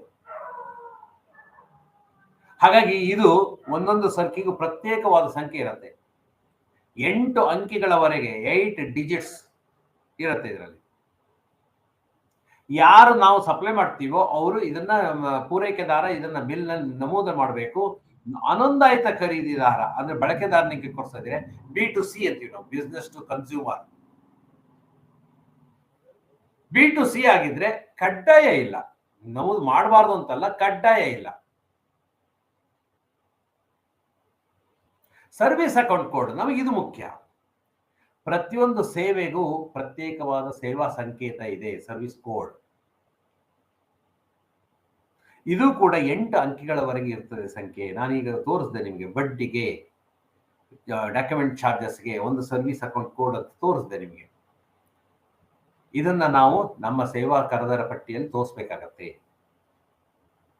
ಇಲ್ಲಿ ಕೂಡ ಅನೊಂದಾಯಿತ ಬಳಕೆದಾರ, ನಮ್ಮ ಸದಸ್ಯ GST ಇಲ್ಲ ಅಂದ್ರೆ ಅವನು ಇಂಡಿವಿಜುವಲ್ ಆಗಿ, ನಾವೀಗ ಸಾಲ ಕೊಟ್ಟಿದ್ದೀವಿ, ಅವನು GST ಇದಲ್ಲ ಅಂತಿದ್ರೆ ನಾವು ಅವನಿಗೆ ಕೊಡೋ ಅಗತ್ಯ ಇರೋದಿಲ್ಲ.